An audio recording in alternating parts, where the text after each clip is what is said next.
Excellent, brother. We are live now. So again, we'll do introductions. I am Specialist Cordan of the U.S. Army. Joined the U.S. Army in 2008 from St. George, Utah, and served active duty up until 2011. So today we have Sergeant Matthew Corlew, who served together with myself while we were in Fort Stewart, Georgia. Mm-hmm. What year did you enter, brother? I joined 2005 in November. November of 2005. Yeah. What was that like for you, brother? Well, I'm cold. Yeah. I mean, you've been to Knox, so yeah. So Fort Stewart. I mean, I think like most everyone, it's almost kind of like going to your, first day of like school or high school or something like that, where, except for, you get on, your flight, fly into St. Louis and, or not St. Louis, Louisville. Yeah. Yes. Yeah. Not St. Louis, that's Missouri, but Louisville.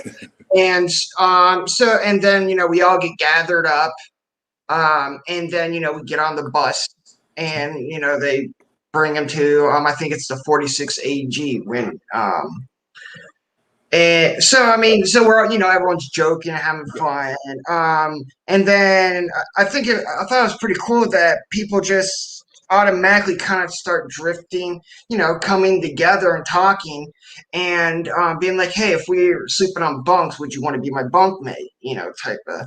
Sure. So do you remember or Canfield? He was a sergeant at the time. Yeah, so he was. We sat like right next to each other on the bus, and then we're bunkmates. For all the all the introduction and all the all the stuff before you hit day 0 when you get picked up by the drill sergeants. I thought it was really fun. It was cool. I got used to a bit, before the Army, like getting, in trouble and yelled at, and other stuff like that. Like not so much that, like my dad never yelled at me or anything, but like, teachers or, other stuff like that. Now, Matt, tell us a little bit about where do you come from before you went into basic training? I was born in Ohio, but I moved around, with my family. So until I was like 2 years old, I lived in Asheville, Ohio, so right on Lake Erie. And I think it's about an hour away from like the Pennsylvania border and then the New York border, like going towards Buffalo. Okay. And then moved to when I was 2 years old to Arkansas. And then we moved to Missouri a year after that. Lived there for a year. And right before I turned 4, grew up most of my life, most of my, formative years and everything in upstate New York and Auburn. We lived in the ghetto. It was one of those neighborhoods and, streets and everything where it was mainly like Black or Hispanic. There were, a few other, white families, but I mean that was never an issue with like myself, my brothers, my parents, or anyone. Yeah, absolutely. It was just, even though like none of us had much, but we had each other. Not just a family, but once you got used to, the area and. Everything, even though there was, a crack house right across the street from us. Right across the street? Yeah, like for real. Like I didn't know this. I didn't know it until 4 years old. You don't think about that type. Something your parents aren't gonna like. But having 2 older brothers, they let me in. I think by the time by middle school, I came back to Ohio and Central Ohio. Yeah. But I mean, until like right before I turned 4, all the way till 11, I lived in upstate New York. Okay. And then moved from New York to North Carolina for a year, and right by Durham and Hillsborough, North Carolina. My dad, Okay. my dad moved there because he worked at the Duke University Hospital. What did he Uh, do there? he did like admitting, making sure patients, beds, or if they have to be moved somewhere, or when people are getting out of the hospital. So he coordinated all of that, and that's a teaching hospital, so it's a huge, Oh, campus. sure. And before in New York, he did the same thing at the SUNY Science Health Center in Syracuse, and which is, I believe, also a teaching campus Yeah. too. Awesome. So, but yeah, moved from lived in the country in North Carolina, then came to Central Ohio, which I was a big shock. Yeah, I I can didn't, imagine. yeah, I didn't like it. Not so much How because old were you at that age? I was 12 years old. So this is about 12 years old? Yeah, I was 12, so Sure. sixth grade. Yeah, absolutely. So yeah, sixth grade, and I hated that school district, and the area and everything. Like all like just about every teenager or everything, always says they hate the area and stuff. But for me, it wasn't because of lack of things to do or anything, because there was plenty to do. It was just the difference in, I guess you could say, cultures and everything. I going, you know, being, poor and everything. Yeah. But by the time, we were like low middle class by this point. But everyone, going there, you were right next to like one of the, well, I think like the richest town in all of Ohio, called Albany. Hmm. Um, and so the Shriners and stuff, going from where most people is like, low class, or, low middle class, Okay. type going to like where you have, yeah, you have some of the, some low and low middle class, but the bulk of them is like, high, middle class, high middle class, and rich, type Absolutely. of stuff. Like, Arnold Schwarzenegger owned half of the mall called Easton right next. And Now you this is know, in Ohio?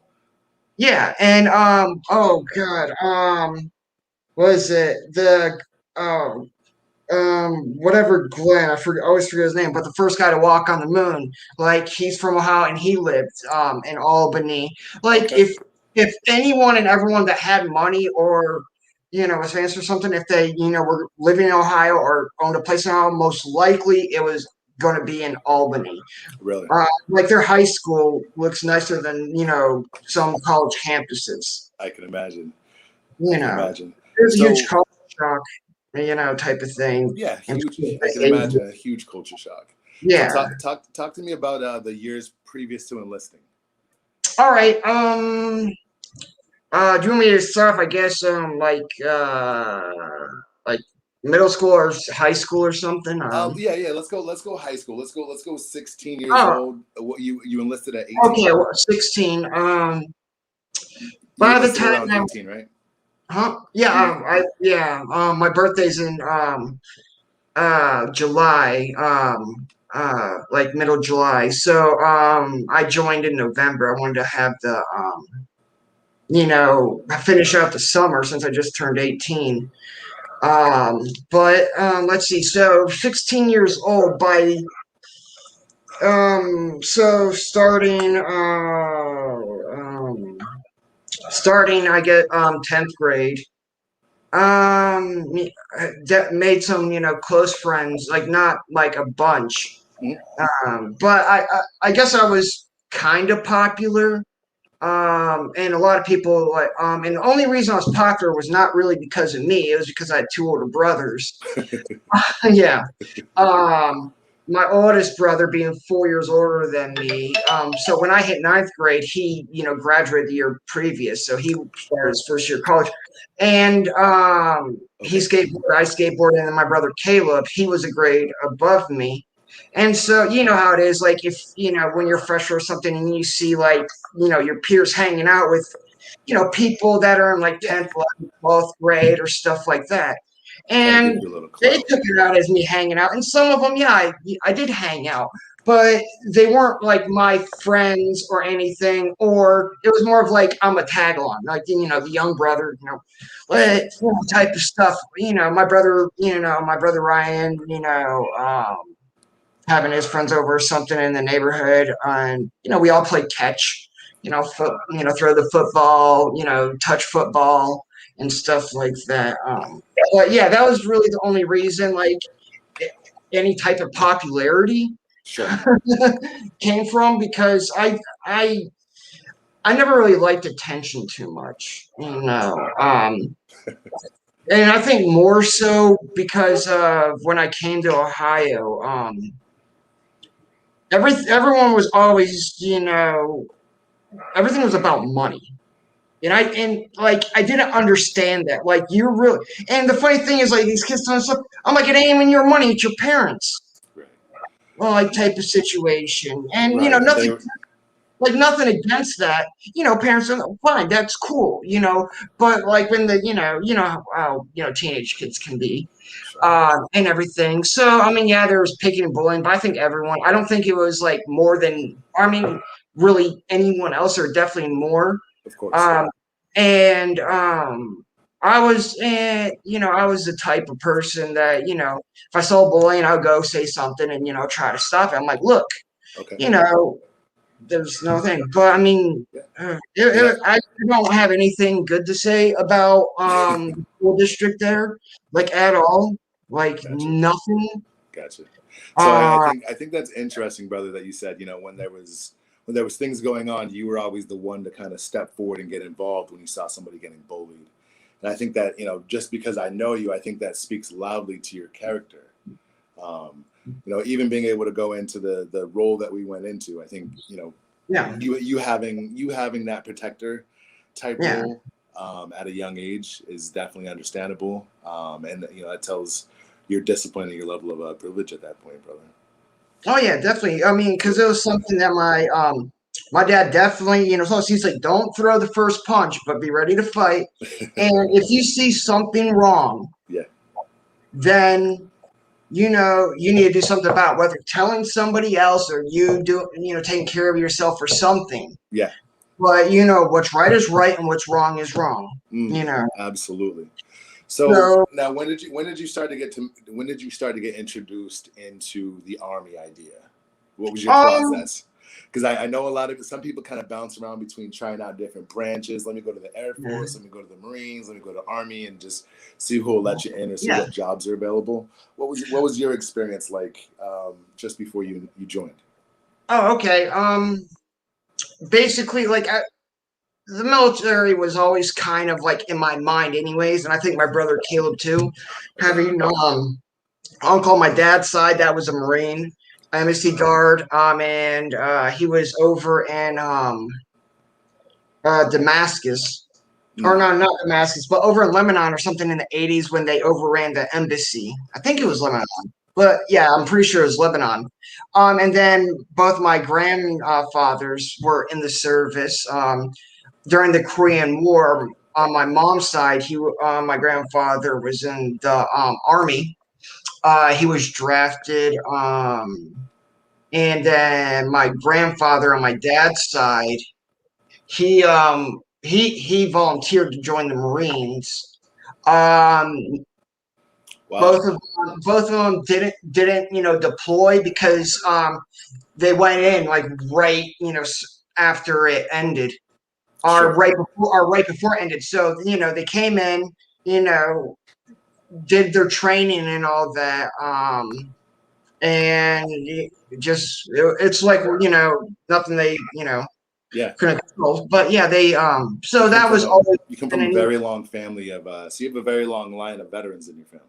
Yeah, I mean, great aunts and or great uncles, cousins,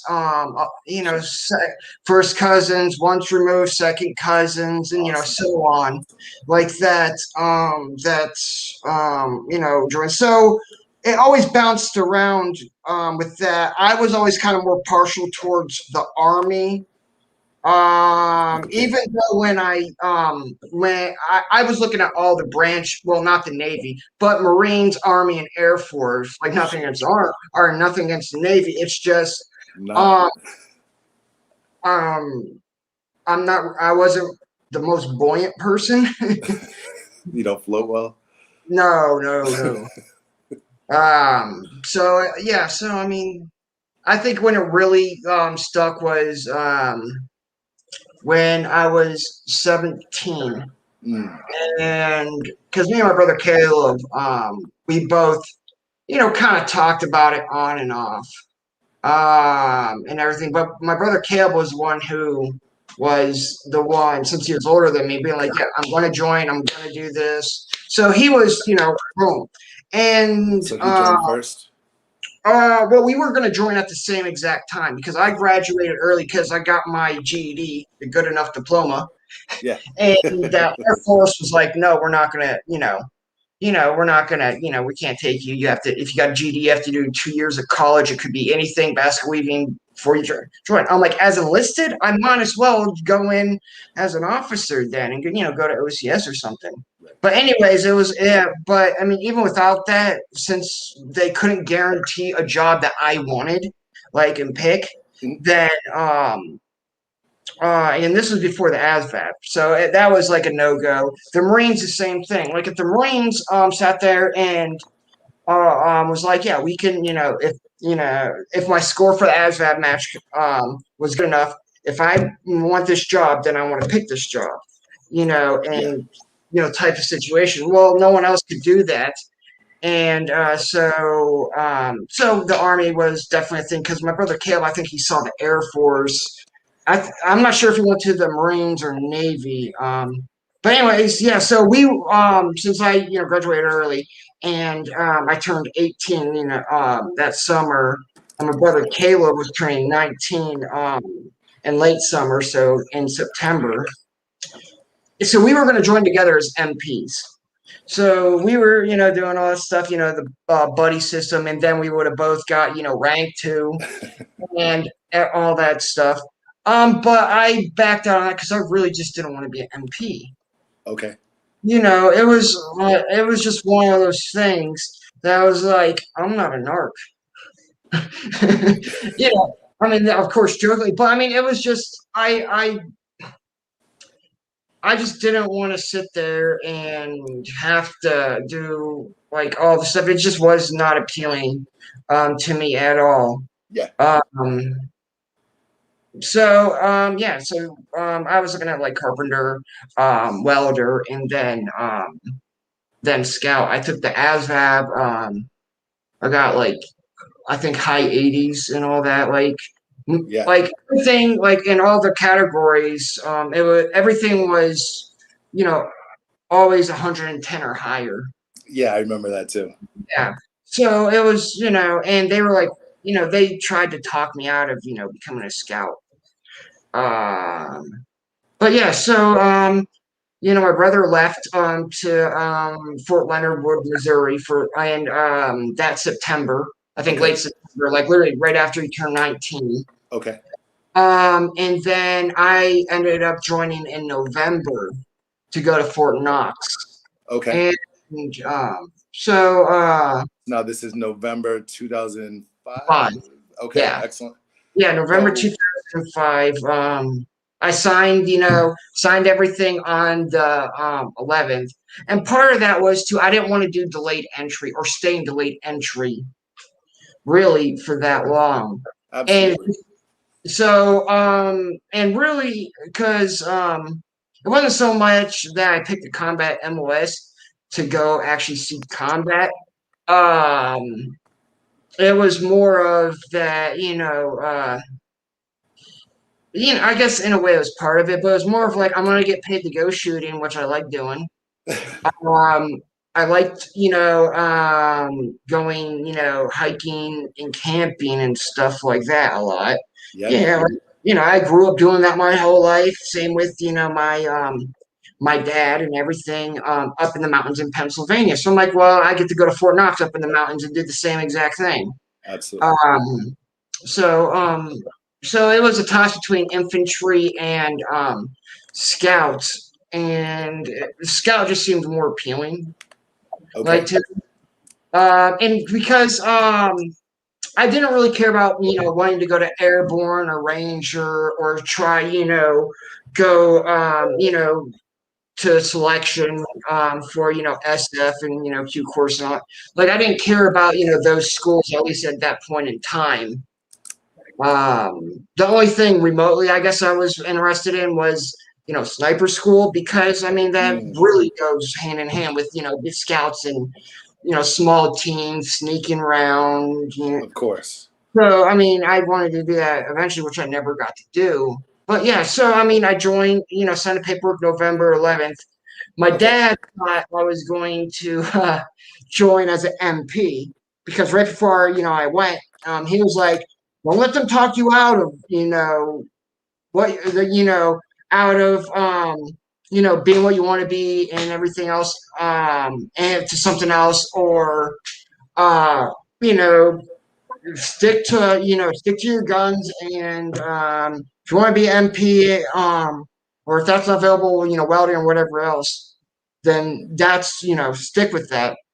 So when I came back, the recruiter I was with, Sergeant First Class Rains, um, he really, really tried hard to get me to not join as a scout, because Iraq was picking up, and he was like, I don't want to hear that, anyone that got in the military, no recruiter likes hearing that they got, killed or injured or Absolutely. anything.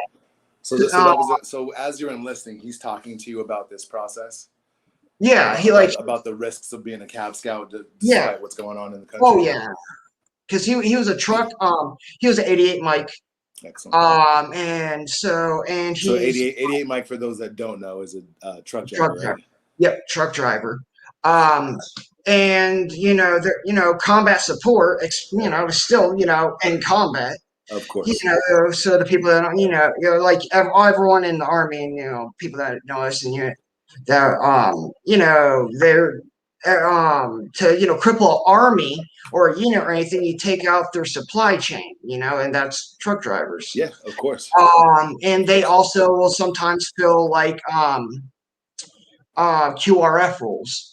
Yep. So the quick reaction force. Yeah, sometimes even the mechanics too, because especially if a vehicle gets deadlined or something happens to them, they can get out there Right. with everyone else to do enter and outer cordon, and then maybe fix the vehicle, or they might have to bring a record. Absolutely. Yeah. So I mean, he was there during the invasion, and then yeah, he was in like I think Desert Storm and Shield, then back again during going across the berm in 2003, Sure. and then he got selected to become a recruiter. Excellent. So again, so now we're 2005. You're enlisted. You go to basic training.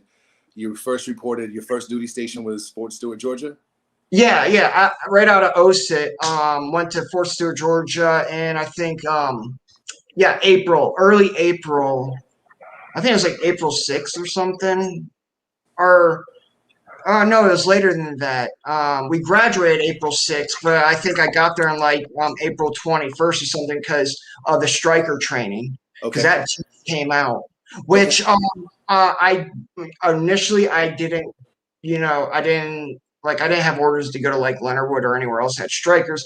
It was just because I sprained my ankle pretty bad, but I still, I wasn't going to quit. So I did, the sticks and everything else, on a sprained ankle with, it wrapped up. And the day after, it ballooned up. You're saying you're in basic training, your ankle's swollen, which we all know that we embrace the suck. We embrace the suck is what we say. Yeah. You embrace the suck, wrapped up your ankle, still finished everything out. Yeah. I definitely wasn't the first, but I was Yeah. proud enough um that I was able to do it, especially with the sprained ankle. And so, right after that, of course, your feet hurt like crazy. But I ended up, going, so, went to the, next morning for the aid session because my ankle was just huge, Absolutely. and even more bruised and everything. So, um, so went there, they did x-rays and everything else. Sure. And there was like some like microfracturing and everything else. Yep. So Um, now this is I mean, just as which I think everyone has, but they're like yours. We don't want you, to chip off because we're, happening, like both on the tib and fib and everything. They were, fraction rate where it's connected to the mm, ankle, and they didn't want it to, break off or shard off and then be right in the joints. They, absolutely. so they were, wanted me to hold over, for a week. But everyone was getting bussed out. Anyways, like almost everyone that, yeah, basically everyone that was an active duty army, and there were, and only like a handful had like orders to go somewhere else. Everyone else was going to Fort Stewart, and I think like 90% of the guys that were active duty went to Fort Stewart, and most of those guys ended up being at 5-7 Cav anyways. Yeah, so I remember that a lot of your guys's, because I arrived in 2008. I remember the previous units. You guys seemed to all come in like clumps, and Mhm. I just remember arriving in 2008, and you guys were like so, you guys were so cohesive. Mhm. That brotherhood was on a whole nother level, and then to find out that most of us went to basic training together, and then went to our duty stations and served together, which Yeah. I think that's a blessing in disguise as well, because Yeah. you had Yeah. that camaraderie, and you had a couple months before you arrived there to handle your business. Yeah, So definitely. so now you arrived 2006, right? So now Yeah. you got two combat deployments under your belt. Mhm. Um, tell us about the first combat deployment.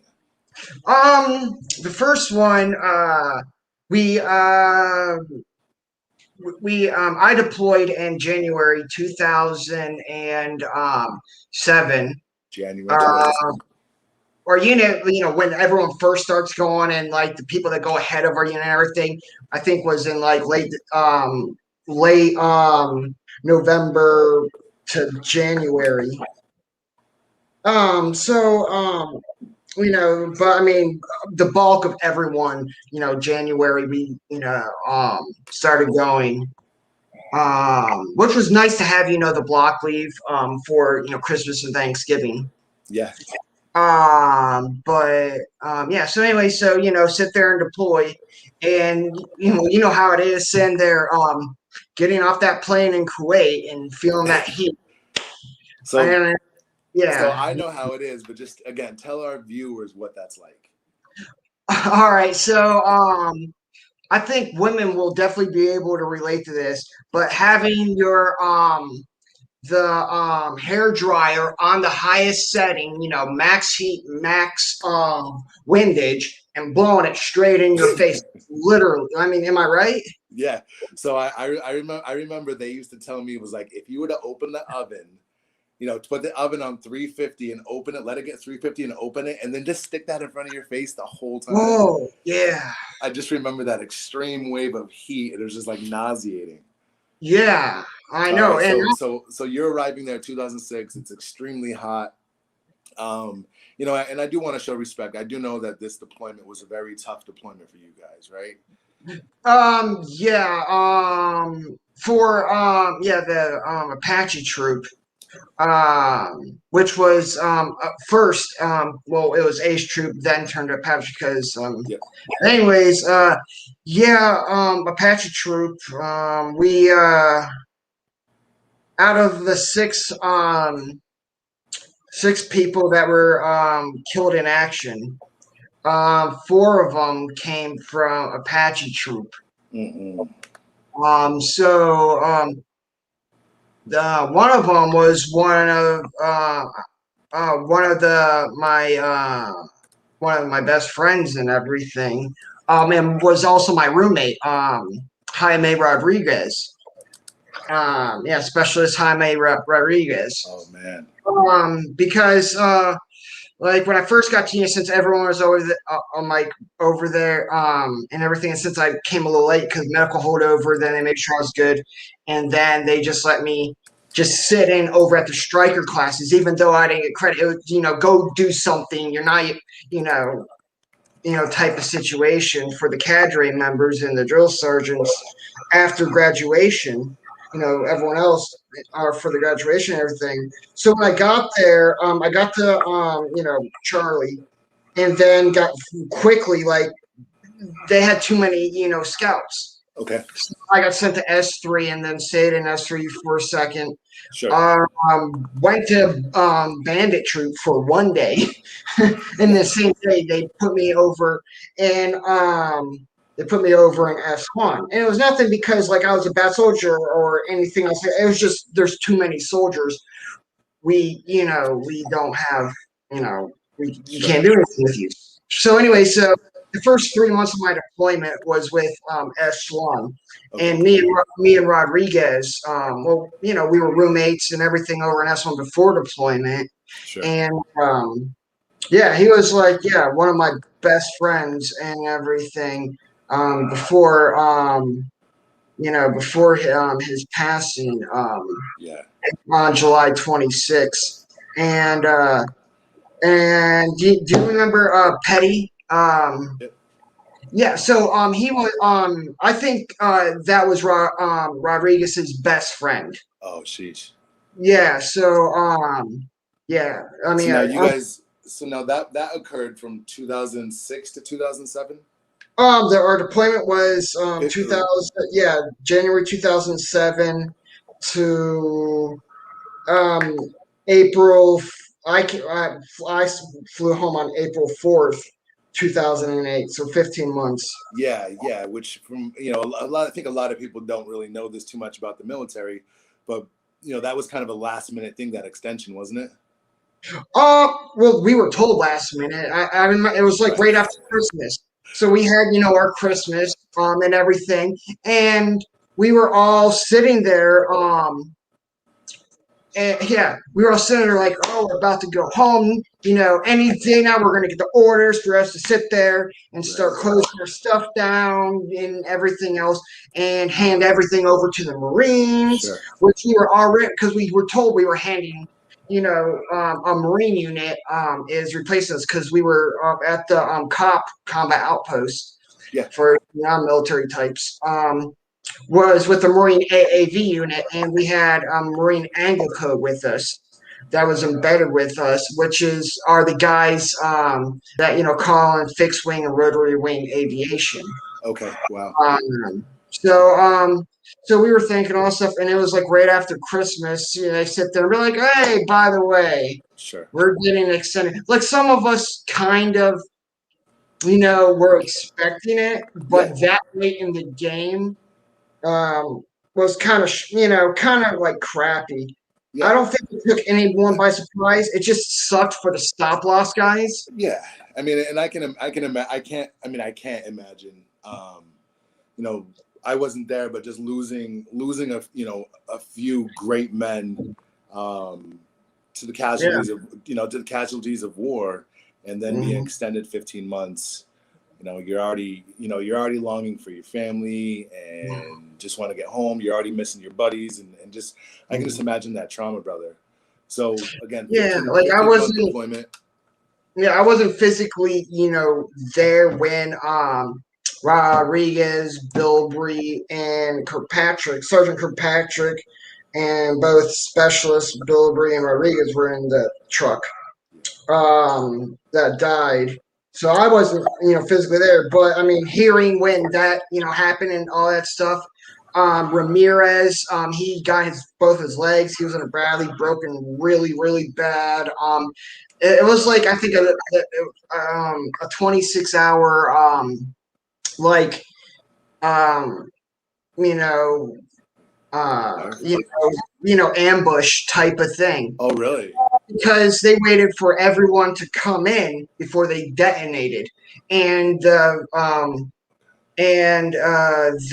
the Humvee that had all the water on it got blown up with the water. So So it everyone sounds very coordinated.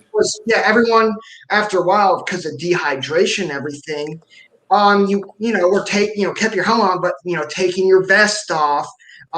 Some people, of course, everyone's getting IVs, and all that stuff, but people were drinking, the water out, after all the water bottles were gone, no matter how kind of dirty that water was in the coolers.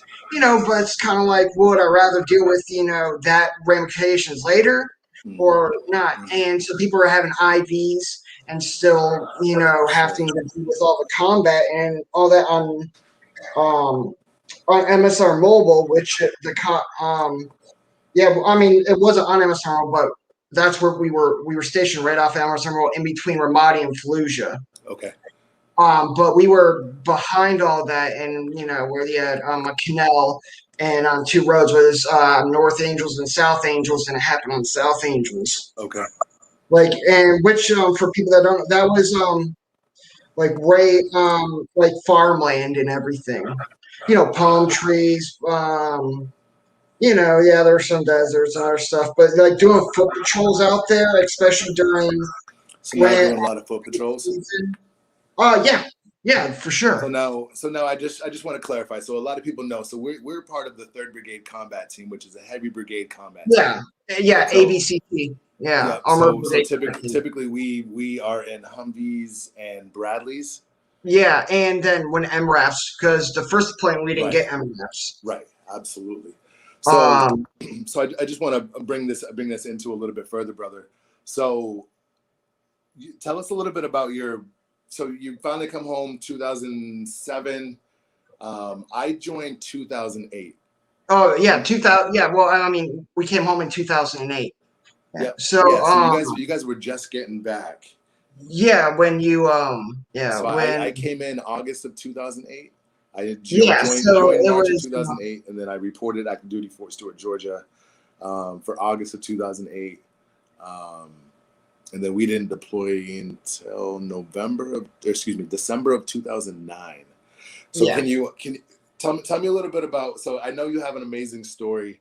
Tell me a little bit about just before deploying. Right, you were up against a couple things just before deploying to Iraq. Oh, okay, yeah. My son was born. My son Kieran was born in on August 20th.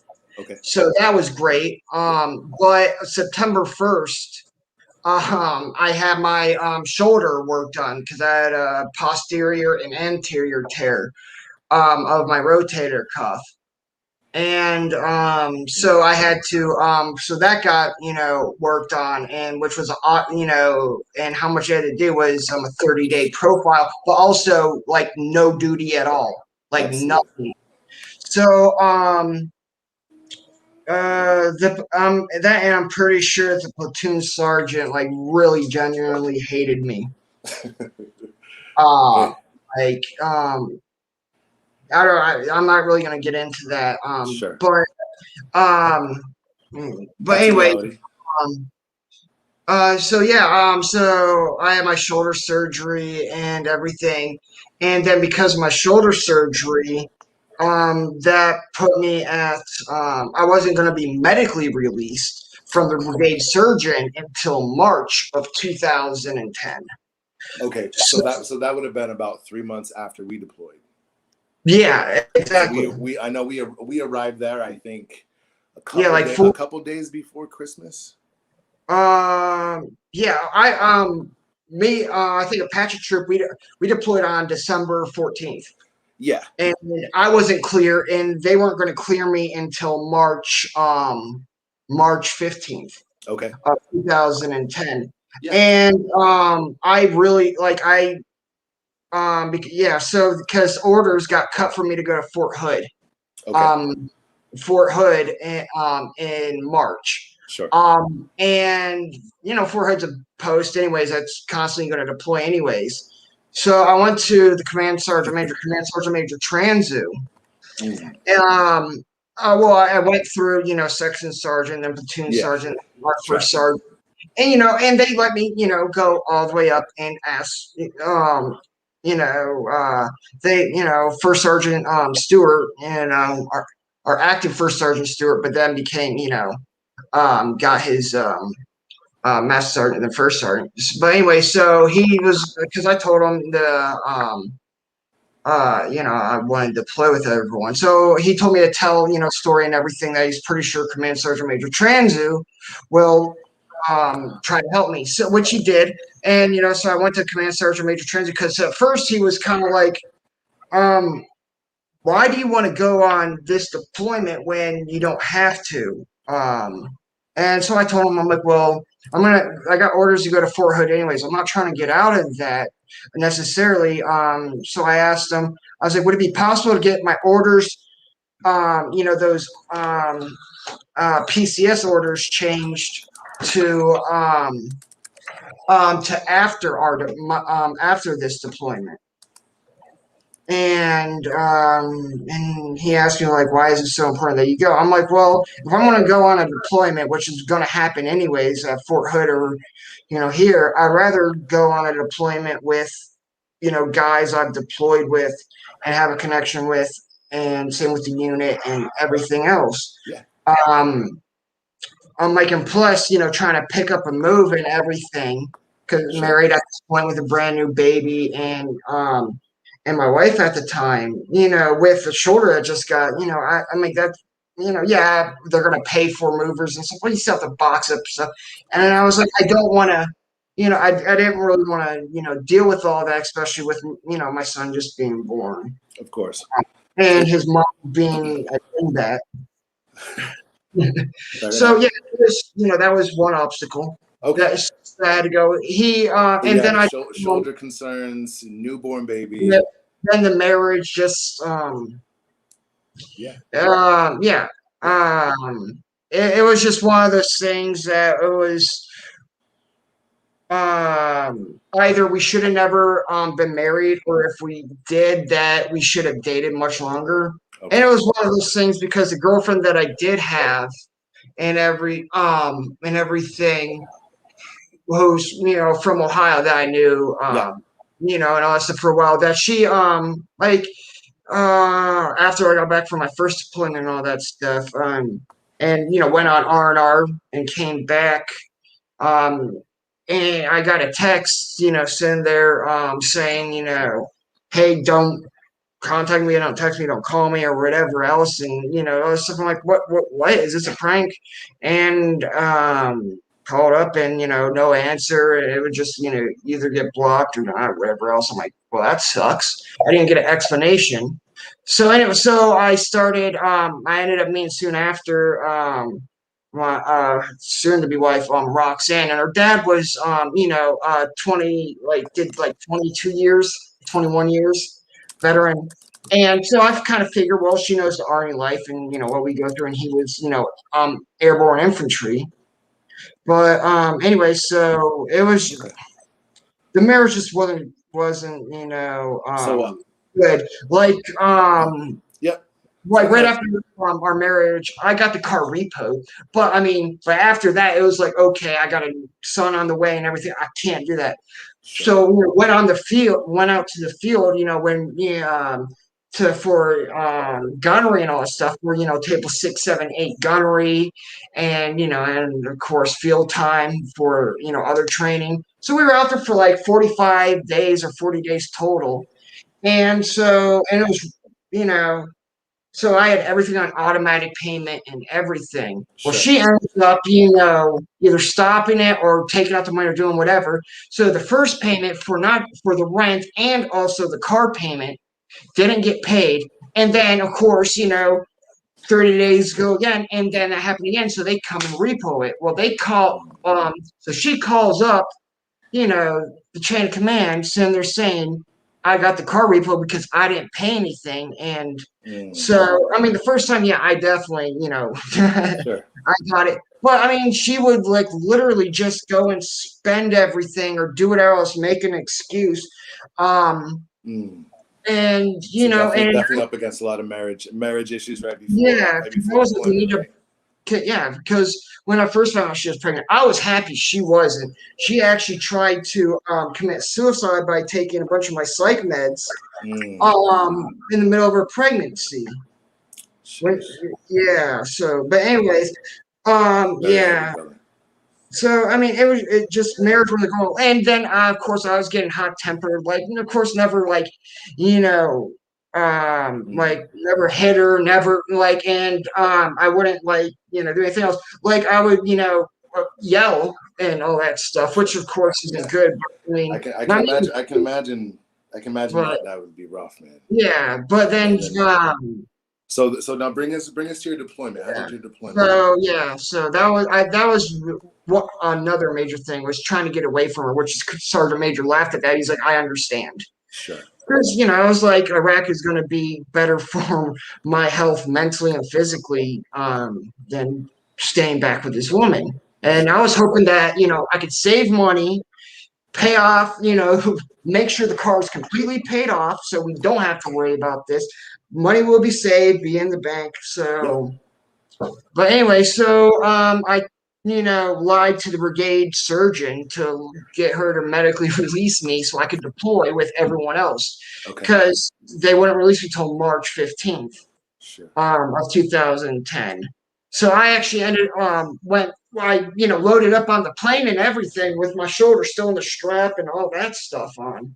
You So and know, that's a big deal because I mean we had our big bags. I think we when we yeah, front and back duffel loaded, bag, right? rucksack, and assault So pack. you have one bag over your back, you have another one on your front.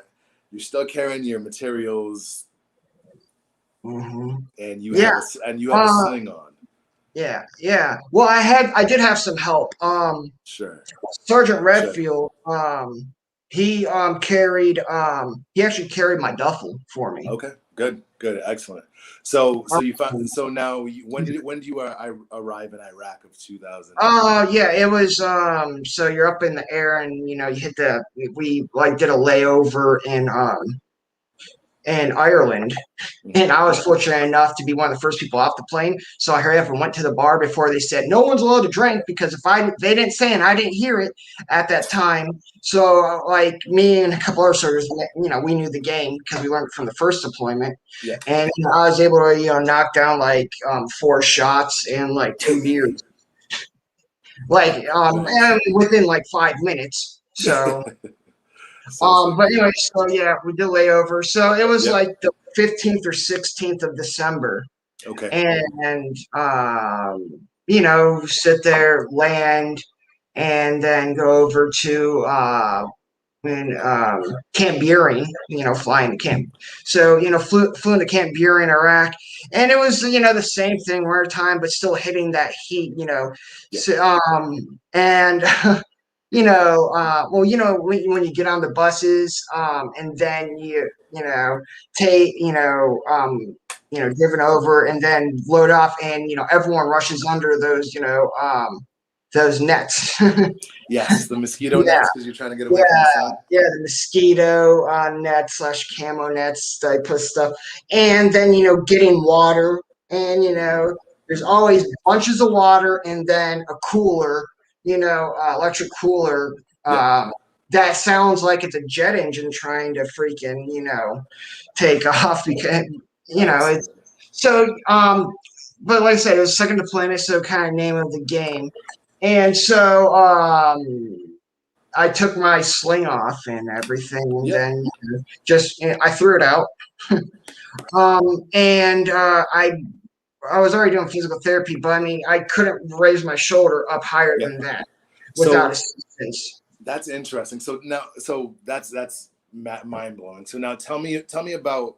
So now you finally land in Iraq, Mhm. 2010. Yep. Finally land. Your shoulders messed up. Hmm. You're on mission. Yeah. We get the Falcon, and then so once we got the Falcon, which I think it was like late December or right in the beginning of January. It's been a minute. But so we get to Falcon and the 3-story like barracks, buildings and all that stuff. I'm like, we actually get to stay in a nice place this time. So Right. me and everyone else were happy. We're like, yes. And then we're like, no, we're not staying here. We're just staying here for the current moment. This is going over to like Bandit Troop or Crazy Horse. And we're like, what? Why do they got to do that last deployment? Mm. Like, don't we get a deployment where they're like, well, we're the spearhead. But anyway, so I was like, screw it, and they're like, they told us it's really nice and everything. Well, Mm. compared to first deployment, it was definitely much better. Yeah. So we ended up going, right outside of Dora, for our Falcon, which is JSS Dora, and the town the district of Dora, whatever it is. So we were at JSS Dora, which was Iraqi Federal Police, was on the other, part of the compound. And so, we get there and we were like the crew that I was in, or the team that I was in, me, Sergeant Redfield, and Staff Sergeant Payne. And Staff Sergeant Payne was I think was like National Guard or Reserve, one of the two, but he got activated and then made to become a scout while he was activated because he was a rigger before. Oh man. So he didn't know really like much about being a scout and actually doing like he did the best he could, but and he was also a prison guard, Gotcha. or CO, corrections officer. But anyway, so yeah, we get there, and they have like the like the pre-built shoes and everything, which I mean it was nice. It was just we replaced the National Guard unit, and well, you know how National Guard can sometimes be. They necessarily don't think about, hey, somebody else is going to have to, Occupy the space. you're going to get replaced, and people are going to have to use the same exact stuff and live in the same exact area. Sure. So, everything was so grimy and dirty, and like it was like, I'm like, it was just bad. I'm like, Sure. I'm like, if there was a such thing as a crack house in Iraq, That was it. kind of like looked like. Sure. So I mean, but anyways, even outside that, like I was pretty happy. Like I actually liked deployments. Yeah. And and you know how it is. It's nothing to do with like combat or being in danger or anything. But I mean, it's so simple. You know what to do, when to do it, how to do it, and why you're doing it. And even if you don't know why, you know everything else because why is a luxury. Right. Yeah. So Matt, now tell us about your so now you were on mission at the time when you were struck.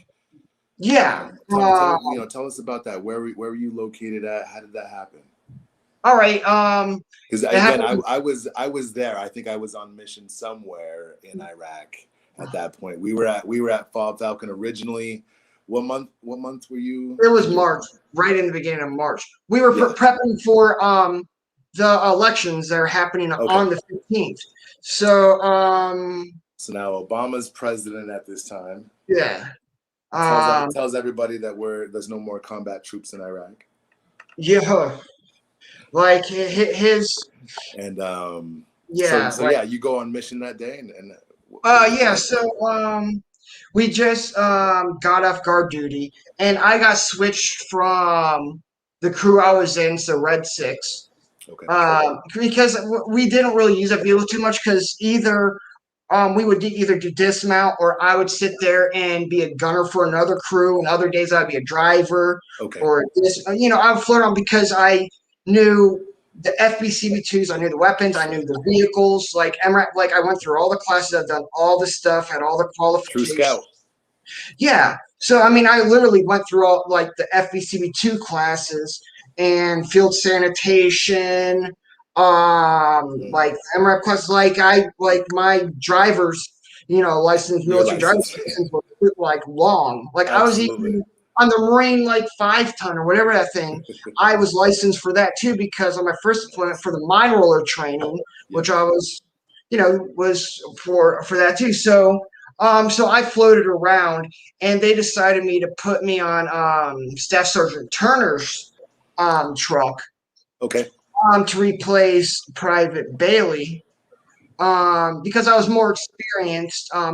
And they were, since I outranked Burns, who was a gunner at the time, they were like, well, like right before I got there, which they told me like last minute, like the, night before, and everything, because I was on QRF duty the night before because we were doing guard duty, and it was me and my truck's turn to be on QRF duty.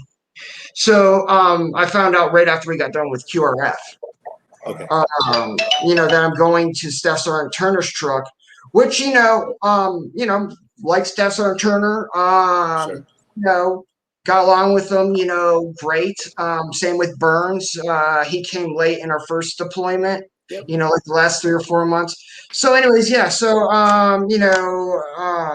because, and I knew the maps, I knew the routes, I knew like I was, Sure. basically if you want somebody to be the lead truck driver, this is the guy that you want. Okay. And I was like, even said, hey, if you want to switch out sometimes, you can. I was like, all right, no. I'm like, I already have experience gunning on my first deployment, so you can take the gunner position all you want. You need to learn.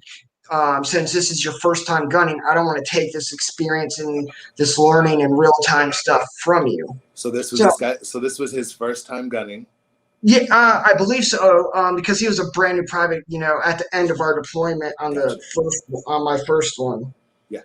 So yeah, so we our mission for that day was the whole overall mission was preparing for the election happening on March 15th. And so this was March 3rd. Get up, at 6:00, go go run around the back part where is designated for helicopters and everything that we would also run. So, I sat there, went to the weight room, did some lifting for a half an hour, took a shower, ate breakfast. Because all the drivers and everyone was supposed to be there getting their stuff ready by 7:00. Right. So I got there. I got there early because I always got there 15 minutes prior. So I got there at 6:45. And right before I went there, I went to Burns. Made sure he was up. Yeah. And he was like getting his stuff together. I was like, do you want me to just here, give me your give me the the 240, and I'll go put it up there. Do I'm like, it's clean and everything else, everything good to go? He's like, yeah. I'm like, all right, I'm gonna pop on the radios, do radio checks, and I'll get everything ready by myself, type of stuff.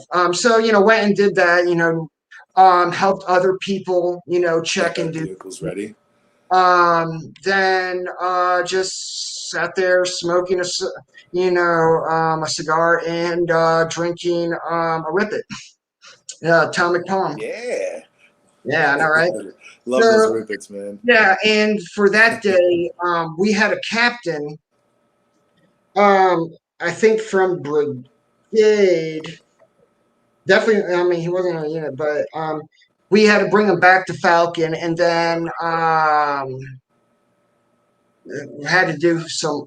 I don't remember exactly what we were doing. I just remember we, stopped at a couple Iraqi Federal Police places where that captain, I guess, was coordinating with them. Okay. About their specific areas, because I remember marking out like routes, where the election is going to be, and then infill, exfil, alternate routes. Doing doing that with like Sergeant Smith. Okay. And Sarah Smith and a few other people, like, just, we were all, writing on maps and everything, Sure. even though at the time, being a specialist, they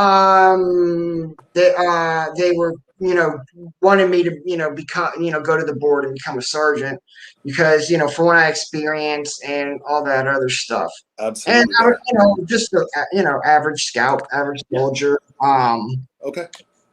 type of stuff. And, nothing, I wouldn't say really anything too special besides I really knew how to take care of vehicles, weapons, and I ended up being really good at my job, and I loved it. I absolutely Absolutely. loved it. And Okay. I was the type, I didn't want to, I liked being I was the type of person that really would try to hold off from being like becoming an Yeah, NCO because it wasn't really for the money or anything I can else. It was understand that. I just liked my job. Like if I Yeah. got to go and kick in doors, I got to do that. I liked being in a small team. Okay. You know that, and I was like, I don't want to get in trouble and yell at because I have some idiot, some idiot soldier type of Right. situation. Sure. Sure. Yep. So anyway, Yeah. so So we back go to do mission. that. Yeah, so we go do whatever we're doing. We stop at Falcon, and it was let's see, my dude Van Vliet's who birthday. Yeah. 20, I think it was like his 22nd, 23rd. Anyways, it was his birthday, March 3rd. And so we were able to go to the PX on Falcon, and we didn't get to, we were hoping we were going to be able to eat lunch there, but Get we some ended up, get some of that good old Subway or something, anything, but we didn't Domino's or get to. We something. got to, hurry up, go buy, some cigarettes and buy some whatever else. I, bought Van Vliet something for his birthday, and Absolutely. we were at OSIT together, first deployment. Okay. The second, and we were really good friends. So you guys And were so you guys were in basic training, and did you guys go into both deployments together? yeah, Oh wow, that's a lot of history. So you're talking yeah, about yeah, yeah. Like a lot of the a guys lot can. of time. I don't think Yeah, people realize how much time together that actually is. yeah, like literally, basically every single day, Of um, every day. unless you're on R&R, that you guys are together. Like, Yeah. and we, if you live in the barracks, of course, weekends or other stuff, but I mean, you're, Sure. So and very, very close and, type of, intimate because you guys know each other, absolutely, so brother. well. Yeah. Yeah. So it's his birthday. You got him some stuff. Weren't able to Yeah. eat at Falcon. Yeah. We didn't get to, like do that because of the LT Yeah. found time for himself to go get a Subway sandwich. No one else was allowed. He's like, no, we gotta go. Why you guys need to go and Right. type of stuff. Gotcha. We need to leave, we need to do this. Why Yeah. he's in a line, like where there's like 15 people in front of him to get Subway, Roger. at 11 o'clock. I'm Yeah. like, everyone and their mom's Yeah. getting Subway. Yeah. So we ended up waiting for him, of course. Okay. So And you asked we me from load up. there. Yeah, so we load up to, leave Falcon. So we're loading up, got our stuff on right before we leave the gate. And then, how you leave the gate and then load up? Yeah. Because I remember back in the day where you would just load up before you leave the gate, because if you leave the gate and start getting shot at, then you're kind of screwed. Right. And you're now outside the gate with, National Guard not paying attention in the towers of the. So, Sure. you're not going to have any help. So anyway, so we load up. And Yeah. right in front of us was War Paint 6, Lieutenant Colonel Doors convoy, because they were they were gonna, do a convoy and, search around, and I can't remember if they were going to stop at JSS Dora or not. Okay. So since they were in front of us, they were supposed to leave before us, but he got caught up with doing anything. Oh, you need to do something? No, just my daughter. She thought I said her name. Oh, okay. So, if, convoy ends up being right in front of you and everything, just like, for like planes, whatever, taxiing, whatever comes first, or is, cleared Yeah. first, and go. So, you know, um, Lieutenant Colonel Dorr, like he got held up doing some stuff, so we got to go ahead to leave in front of him. Okay. Well, right before we go, the the convoy leader, which happened to be our platoon leader, sat there and was like, "We're gonna take this route to this route into the back," which was the same exact route we took in. And so I look over at Sergeant Turner, and I was like, "Can I call up?" I'm like, because I would help with the mic and everything else, Yeah. all the time too. So I already had the radio, so I called up and I was, so I was like, Red 2 actual, this is, Red, or was I Red 2 and he was Red 1? I can't remember. Anyway, so I called up, and told him, I was like, sir, we're not supposed to take the same route unless that is the absolute only route that you're supposed to do. So, and then right after I called, another truck in the same convoy called up too, saying the same exact thing. And then refreshing them on the dangers of that, because that's a perfect setup for when they come back to do an ambush. Yeah, you set a pattern. All that. Well, he sat there and complacency. So Sure. and then kind of threw a little toot in there. Was like, and he was like, "I'm the officer here, and I went to this West Point, da, da, da, da, type of thing." So he pulled rank on you. Yeah, pulled rank and everything. And I was like, "We're gonna get." I'm like, "That's it." I'm like, "We're getting blown up today," which, but yeah, so we ended up leaving, and I remember. So we're on the highway. And I can't remember, what is it, Route Jackson or Franklin? Jackson. Jackson, yeah, it was Jackson. So Jackson North, Jackson East, or South, excuse me. Yeah, so you have the overpasses, and when you go over an overpass, for so it was people that weren't there. It is it's a 6-lane highway. And then you have all these huge barriers, because to the right and left you have mahalas, which are and then neighborhoods. then you have checkpoints, not the entrance and right before you hit the entrance, and on either side. And for people that don't know, because you have the huge T barriers, and everything, because if a roadside bomb or something goes off, it won't. Shrapnel and other stuff will go there, or a VBID. So, anyways, so when you go in SOP is when you send, they're going on over, you go complete one side or you go to the other, and we were told don't ride in the middle of it, even if you're going to try to juke around. Right. So being leave vehicle, and by the time we left off, it was right before 11:30, and I remember because I was smoking some cigarettes, and because I always kept menthol and regular cigarettes with me, because I like both. And anyways, I gave Staff Sergeant Turner one, and and I happened to just look at my watch, and boom, 11:30, and I'm like, I'm hungry as hell. I'm like, I really wanted to eat at the DFAC or get some Subway or some Panda Express, something. Absolutely, man.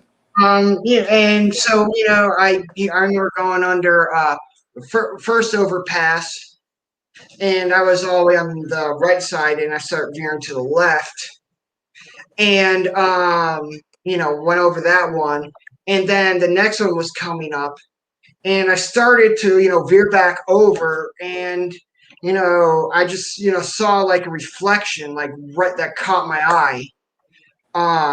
Right as we started, since I started veering over this way, so I was canted, so I was able to see the glint and everything, of a small copper, like I wasn't necessarily sure if it was a disc or Sure. where just automatic So, that you do. and it's Um, important. It's they important for people to captured it. understand that. Huh? So I just want to say it's important for people to understand that Iraq it's not just normal streets. There's tons of trash. There's rubble. There's Yeah. Oh buildings yeah. falling down. So it's not The like it's spray just foam with trash around it to disguise bombs. exactly the Yeah, curbs, the fake curbs, yeah, or them filling in holes themselves, or the but putting a bomb in there again. oh yeah, Um, oh yeah, yeah, the dogs with bombs in animal them. carcasses. Yeah, Yes, yeah. yep, and then the Seeing a wire underbellies. coming out of a donkey's butt. Yeah, yeah, Like, yeah, yeah, absolutely, brother. So yeah, yeah, wire coming out of you're an going ass. under that. What's that? Yeah, I said seeing a wire coming out of an ass's ass. Oh You yeah, know, oh yeah. Oh, so you're saying you saw a donkey? dogs. Oh yeah, Yeah, I'm yeah, seeing that in other absolutely. deployments Gotcha. and other things. Sure. But yeah, So because we're talking about the they're not going to use covertness. they're not going to use their lambs and everything because that's food and very important, and Absolutely. other stuff. Sure. But I mean, unless it's especially if it dies or something, you're going to still try to do it, whether it's old age or whatever happens or accident Right. they get hit by a car. They're still going to eat it because it's good. But if a donkey dies, then you're not going to eat that. Right. Uh, Absolutely. Gotcha. type of stuff. Gotcha. Sorry. Anyway, so right as we were, approaching the second overpass, I started, no, I was on the left side, so I started veering over to the right and saw like that, a glint like hit me right in, the corner of my eye, and look over, and it was right past, those huge pillars helping, for the overpass, for the bridge type of stuff, like right up above. So how huge those are with all the trash in the center, but happen to see that glint. So I cranked the wheel right back over to cant and everything, Okay. to sit there and hope, because second deployment, and the only time that you sit there and see copper, Mm, because either they're going to keep it themselves and sell it or whatever else, okay. or we're going to use it for wiring for bombs, and if you see like a plate or a disc or whatever else, that's going to be an EFP, explosive force projectile. Okay. So I mean, so it was just one of those, cranking it all the way up, the Humvee over to hopefully get it, because we had no one in the back seat. So I didn't know if it was going to blow up in front, and if I did it in front, there'd be more stuff to travel through and hopefully hit the engine. Okay. Or if it hit like my side, or it was definitely gonna, if it hit my side, that it would hopefully, as enough cant to, completely miss. So what if I was going straight? If it did go through and happen to hit, in my area, it could go through me, hit the, gunner, Okay. and hit the seat. So Sure. I was trying to do it. If it did happen to hit, it would do, at the work, if it, go through, me, and maybe land up in the back or whatever else, but it wouldn't, take out the whole crew. Okay. Um, so, and then so it was kind of like I didn't have like time or anything to like do anything. I remember cranking the wheel and trying to hit the brakes. But up armored Humvees aren't stopping on a dime. And Absolutely. I remember by the time I started hitting, like right as I hit the brakes, boom. And so, the flash, but that deafening, sound, all the dust, every particle of dust, was in the air. Yeah. Um, the windows are, my front window and the side window, they're shattered. So I can't even see, out the window, Yeah. or anything. And I could barely, I really honestly at first couldn't even see, Sergeant Turner. Sergeant Connor Right. or anything. That's how much dust. And Okay. so I'm sitting there still holding on, like, okay, trying to hit the, brake and thinking I am, but because I'm feeling like a type of thing. Yeah. Yeah. the front right tire was completely destroyed. The wheel and all that stuff was completely mangled up. And so we ended up, and then I heard like, metal going on metal, scraping and everything. I didn't necessarily know what that was. Later on, it was us hitting the guardrail on the left side, right past them. So we come to a halt. And so Burns, the gunner, pops right out and everything. Sergeant Turner, gets out of his Humvee, and so I'm trying to get out of mine. Sure. But the door's not opening or anything, and I'm trying like hell. Heavy And door too. yeah, and so when that wasn't working, because I wasn't like really thinking about like that I'm at this point, I'm not thinking I'm actually injured. Okay. And all that. And because dust is still all that stuff, adrenaline and everything. And then so I'm sitting there like looking around, and the radio mount, so the transmission cover on the Humvee, how big it is. It's huge. Like it's a size, of as wide as like a pretty big printer and tall. So that all got like blown up and moved even further back. Okay. So and the only thing I had was to try to, get up and over to where the So where the gunner stands? where the gunner would be standing. Roger. So I was able to move like the radio mount that was attached to the transmission cover, on the Humvee, like kind of move that a little bit over. Okay. And then I start, about to start pushing up, but I'm like looking down, and I just couldn't, like nothing was moving, and the dust was settled more and everything. And then I'm looking around, and I'm like, is this transmission fluid? And all that, because there was transmission fluid is red, Right. and all that, and I'm touching it and stuff. I'm like, that's not transmission fluid. And then I noticed that there was like looked like little pieces of like ground beef that was like that was half like cooked and half raw. And so I'm thinking, I'm like, that's somebody's. So I didn't know the extent of my injury or anything. And the pain started kicking in. Then like part of I had the fireproof uniform on and everything, which part of it was on the left side splashed up some hot oil and transmission fluid and all that stuff. Sure, bro. So got burned from that, but at that point in time, you're not really thinking or doing. And so I pulled myself up and over that, the radio mount and everything. Okay. From the turret, like grabbing it from the turret, because 6'4". So I got like orangutan arms. I can almost And Humvees are not big. Yeah, Humvees are not big. Yeah, at all. Like 6 foot max, and that's uncomfortable. I'm 6 foot, so and then having a Humvee, so you're always scrunched down with your helmet. With the steering wheel on your knees. So that happens, and you're reaching over. Are you grabbing the gunner's turret at this point? Right up on the turret. Yeah, right on the lip of the turret, and pull myself up and over. Up and over to end. And then that's when I was able to see better. The seat was just destroyed.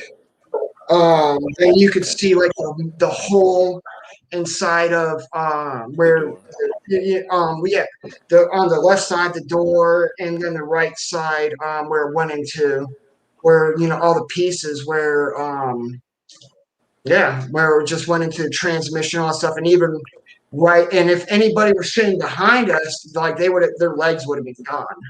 Oh, really? From the minimum, below the knees. But I mean, so and as soon as I did that, all the doors are locked and nobody's going out up front because they haven't finished cordoning, that area. And so I, reach over and pull it up, unlock the combat lock, and because I heard Canfield, trying to open my door, and then Colvin, the medic, So yeah, Sergeant, Canfield, which I think I mentioned before earlier. We were also an OSIT together, went on a first deployment, Okay. and all that too. And then Colvin, Jordan Colvin, like PFC at the time, was, just got to our unit right before deployment, or a couple months before that deployment. And but he had something wrong, happen to like the soft palate of roof of his mouth, where he had to go to Longshore, Germany, and have something done with it, and was on medical holdover for like a month or whatever. So he just got to us like, a little bit right before I got injured. So it was kind of like, Brandon, You're a like new nothing crew. always has a concerns until they're proven or have more, experience. Absolutely. But I mean, Canfield was trying to rip open that door. But I mean, it was welded shut Yeah. from from that EFP. But right after I, unlocked it, Canfield ripped open, the back door and everything just to make sure that I'm alive and, good, for the temporary moment. And Colvin, pops in, he's like, "Hey, what's wrong?" and everything. I'm like, "Hey, my back and butt hurt a lot and I can't move my legs." And by that time, I pulled the ripcord on my vest and, threw the front plate off. Already took my helmet off because I was assessing myself in the, right after, Yeah. moving everything else, because just in case I had to pull out, the tourniquet, that would have, strapped to you, or and the little medic, or the little medical like pouch that has, a bunch of other stuff in it.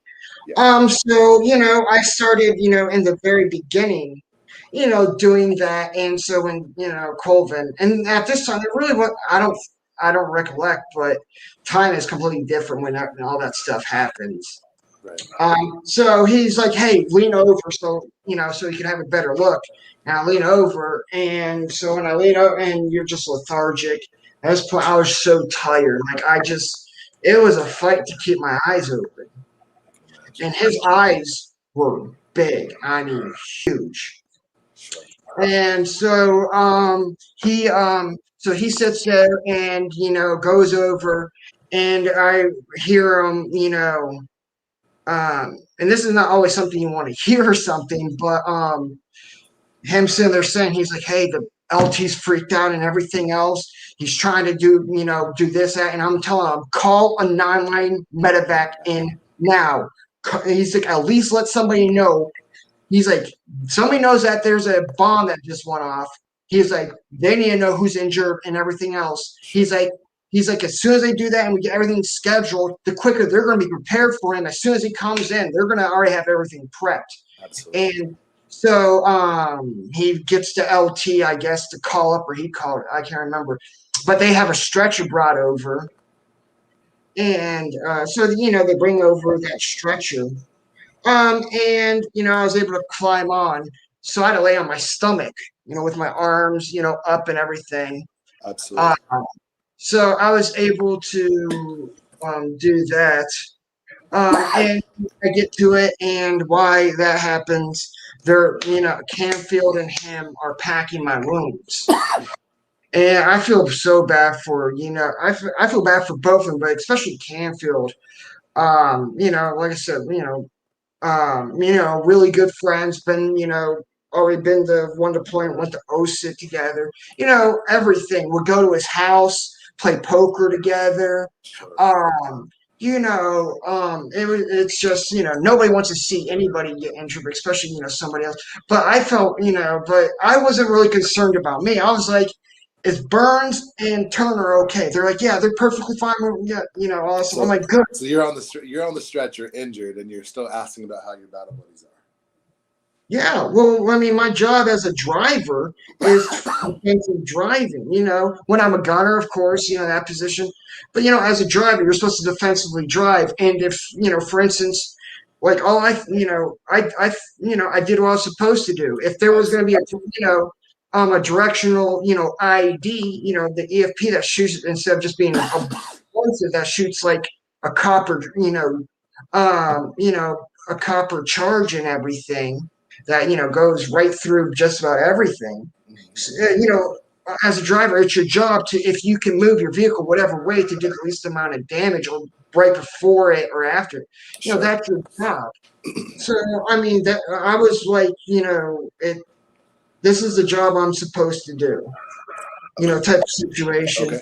So I was concerned, and plus, I mean, these are the other two guys. Yeah, they're able to get out, but it's like, But at that point, you don't know who else is injured, Yeah, like, because they're, people who have been able to get injured, get up and, flee with adrenaline, do whatever else, but then, collapse out, like, I didn't know. And so Sure. I'm sitting there, and I'm like, medics already seeing me and everything else, and then, Canfield, packing my wounds, and, I'm, of course, moaning and groaning because of that, and then, of course, Colvin, it's his, first experience and, just got into, country, like, I think less than a month before that, or it was like around a week or so, that he just got to our unit, from like Longsill for his medical stuff.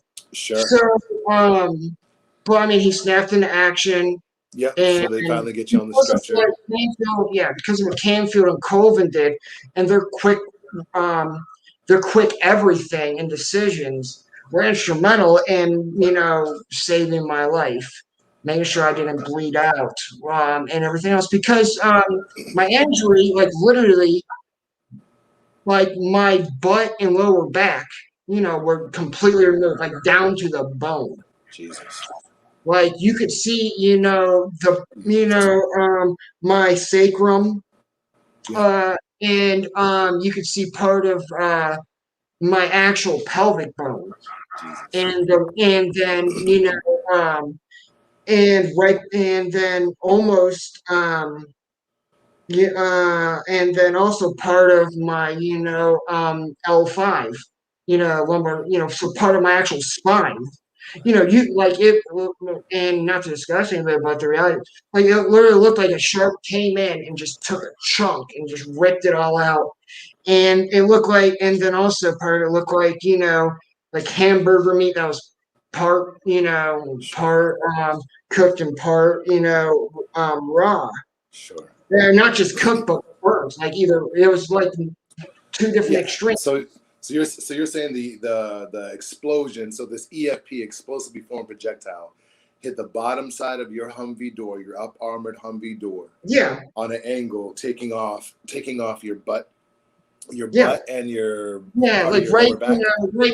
Like right as like your bottom of like your thigh starts going to your butt, like right at that beginning, all the way to like my lower back was just it like on the back side, like it was like all this, the skin, all the skin was gone, like the actual glutes. So it's called a bilateral gluteal amputation, I think is a medical term. So bilateral gluteal.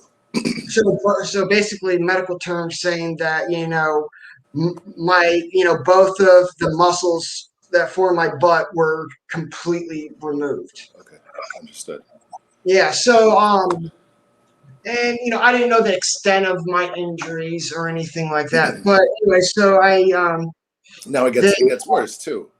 Oh yeah, well I didn't know it at the time because lethargic and everything else. Sure. And they let me smoke a cigarette at least while I'm on there, but because I'm laying on my stomach with my arm up like this. Like if you sit there and see right here. Yeah, I see it. See right here, like how this was blown out. That I guess I was shot. So you're laying on the stretcher. This was right by my head. My arm being up like this on the stretcher.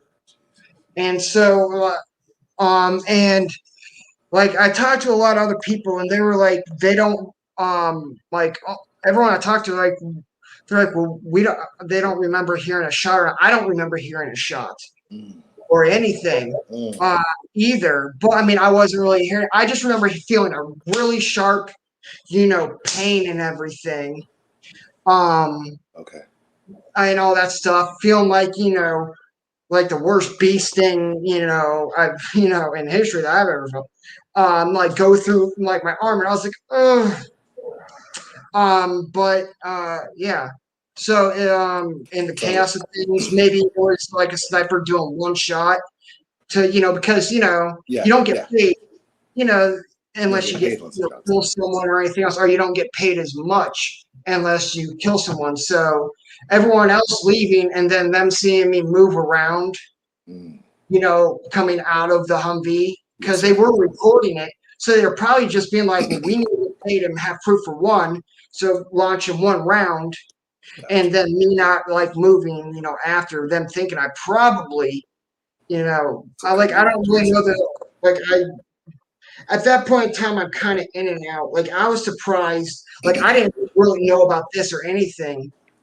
Like and like at Okay. first, or I felt the pain. I just thought it was like shrapnel or other stuff wrong with I mean, everything else. at that point, Lord knows, man. Yeah. So anyway, but they So got you ice and filled. yeah, they put me in the LT's truck, and Camfield was the gunner, or no, Van Vliet was his gunner. Okay. So now one of the other guys that I'm very close with, and we would all play, me, Camfield, and Van Vliet. We all went to OSA together, and we would play poker and do other stuff. With a Sure. lot of other guys we went to OSA with and did our deployments and Yeah. everything. Yeah. So one of my best friends, like I said, the first deployment, one of them died. Mm, Then one of the other one, then Canfield, he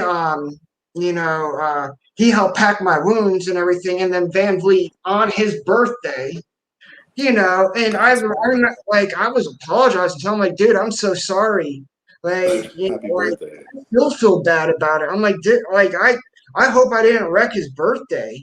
Like Mm. even now, like It's a memory. that has to suck, Yeah. I can totally understand that, man. But I think I think just having you here is what this is all about, Well, man. yeah, You know what I definitely. mean? Yeah, I mean, yeah, for sure. But I mean, it was just one of those things, like Yeah. somebody that's like your brother or anything else. Yeah. That not only did you get injured, on his birthday, but he was, the vehicle right behind you, so he saw everything, and then Right. he's now transporting you, Right. and checking out and making sure that I'm not dying. Right. Because our first deployment we lost 4 guys, but there are many other injured and other stuff. Right. Um, so I can only imagine. And so, and I'm sitting there trying to make sure that trying to keep my eyes open. But on it, like your vision, like if something happens or you get knocked out or and crash your bike or car accident or whatever, where Sure. you get tunnel vision, Sure. and then and then sometimes everything turns black and white. Okay. You know, and like mine was like to the thing where it was like just so small, like and I couldn't see any color, and at this point everything was so fuzzy and hazy, and and my vision would fade in and out. Even though I would ask, are my eyes still open, they would tell me, they'd look and make sure, and they're like, yes. Mm. But I didn't want to, make them more scared or anything else. But at good points in time, I couldn't see anymore. Like I just could not see. Absolutely. So we get to the aid station because they couldn't get a helicopter. So they took you back to Falcon. Yeah. Or no, not Falcon. We were right before Dora. Okay. So we sped all the way to Dora. They already had the helicopter waiting for the medevac. Sure. But make sure I'm stabilized and everything else. So get to the aid station, they drop me. Well, I mean, I don't blame them, other stuff. But 6'4" guy, and at this point in time, I'm working out 3 times a day. I was 260 pounds. Luckily, I didn't have any of my gear on. But a big guy, and I'm barely fitting on the stretcher. Um, so I, sit there. So they kind of, they draw me a little bit, but that's okay. And so they bring me into the aid station, and they're working on me. And then So, get there and they're boom, boom, boom. They're already snapping to action, doing everything, changing out my bandages. Um, which that, brought in even some more pain. But I mean, they were taking care of my pain anyways. And I was paralyzed from the belly button down. Like I couldn't move. I could feel portions, like it's just weird. Like, it, but I mean, they gave me, I think it was like fentanyl. Um, and so that really helped, with the pain and everything, but made it harder to stay awake. Yeah. Have the IV in, yeah. So they do all that stuff, and then I ask the sergeant, or I think it was like staff sergeant or sergeant first class, Joel Richards, who was combat medic. Mhm. I think he was like the senior combat medic, and everything for our platoon and where we were at. And Sure. so I was like, hey, I'm like, is my junk still there? And he did the favor, reached down and boom, and then look, he was like, you're good, man, you're good. And I'm like, well, I don't think I did thumbs up because I'm laying there working on. I'm like, all right, thank you, but he definitely checked and Excuse me for me. for giggling, man. I mean, yeah, yeah. But yeah, so I was very relieved about that. I knew my back and everything. I'm like, I could be missing my trunk, but I need the front end and the engine, Right. type of situation. So Right. anyway, so they work on me and then they start loading me up and that flight medic, man, I remember these beautiful, like bright blue eyes, long, blonde hair. Well, you could see, blonde hair, but she had like the flight or the aviation helmet. Sure. But I mean, she, had a smile and everything, and so they're checking up on me and all that. I mean, we can't really hear each other. Right. Yeah. But I mean, at least at that point in time, like if I was going to die, which I, thought I was, I'm like, how wonderful it is to see such a, beautiful woman, before that. I mean, to me, it was like, I'm seeing an angel right now.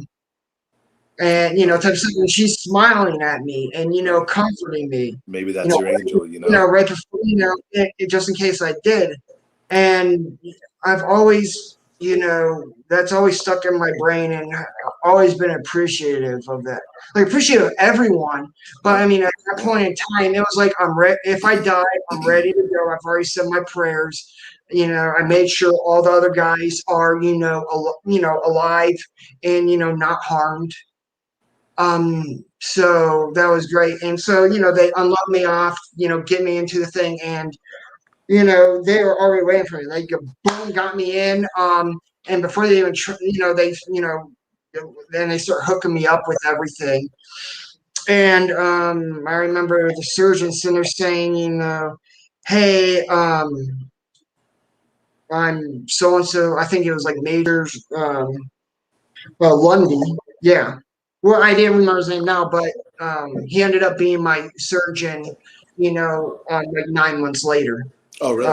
Yeah, small world. So, anyways, he's like, I'm going so, and he's like, and hey, we're gonna take care of you, son. So it was very coming, and then lights out. Okay. I remember like waking up next was still on a stretcher, um, and everything, and I remember like calling out because I couldn't, I had no strength. And so someone comes over, and I was able to look up and see around, so I knew, and I could hear, like airplanes and everything close by. So I'm like, all right, I'm on, the flight line. I'm right next to the flight line, and I wanted to write a note just in case. I don't remember exactly what I wrote, but I wrote it to my parents. I think it was something to the effect of, I'm sorry, and I love you. Like, like I just like and because I remember thinking, even at the time of getting injured and everything, I'm like, oh God, how I'm like, my mom and dad are going to be a wreck. My grandparent, like everyone, like I just didn't want them to worry, and also that if I did die, that I died doing something that I loved with the people that I loved and trusted. I just I guess it was just one of those things that um I I loved it, and I don't even regret it now. I wouldn't make any different choices. Absolutely, brother. Because the woman that I married, getting away from going to Iraq and everything, she gave me the best gift I could ever have ever dreamed or asked for, and our son, Kieran, and Yes. so even though the marriage and relationship with his mom was not good or anything else, Sure. I do thank her for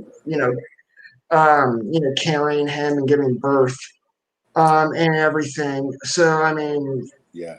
and I would go through all of it. I would go through all of it again, get blown up again, and all that other stuff. Because I got my son. Mm. And it was the first our first combat deployment that nobody died. So that's huge to me. And I see That I is. did my job. And I remember I was in a medically induced coma. But I guess I was at Germany or somewhere. I was at some hospital. I wasn't at Walter Reed yet. Okay. But yeah, I remember um asking, when do I get to go back? Yeah. And I think like I don't want to speak for everyone, but Yeah. basically every soldier I've ever talked to that was injured, because I ended up from Walter Reed 6 months there, and then going to Burke Army Medical Center because I have skin grafts and everything. That's what they're specialized at. Absolutely. And so I remember, but before like all that, constantly, are periodically coming in and out. I remember, asking, can I go back? When do I get to go back?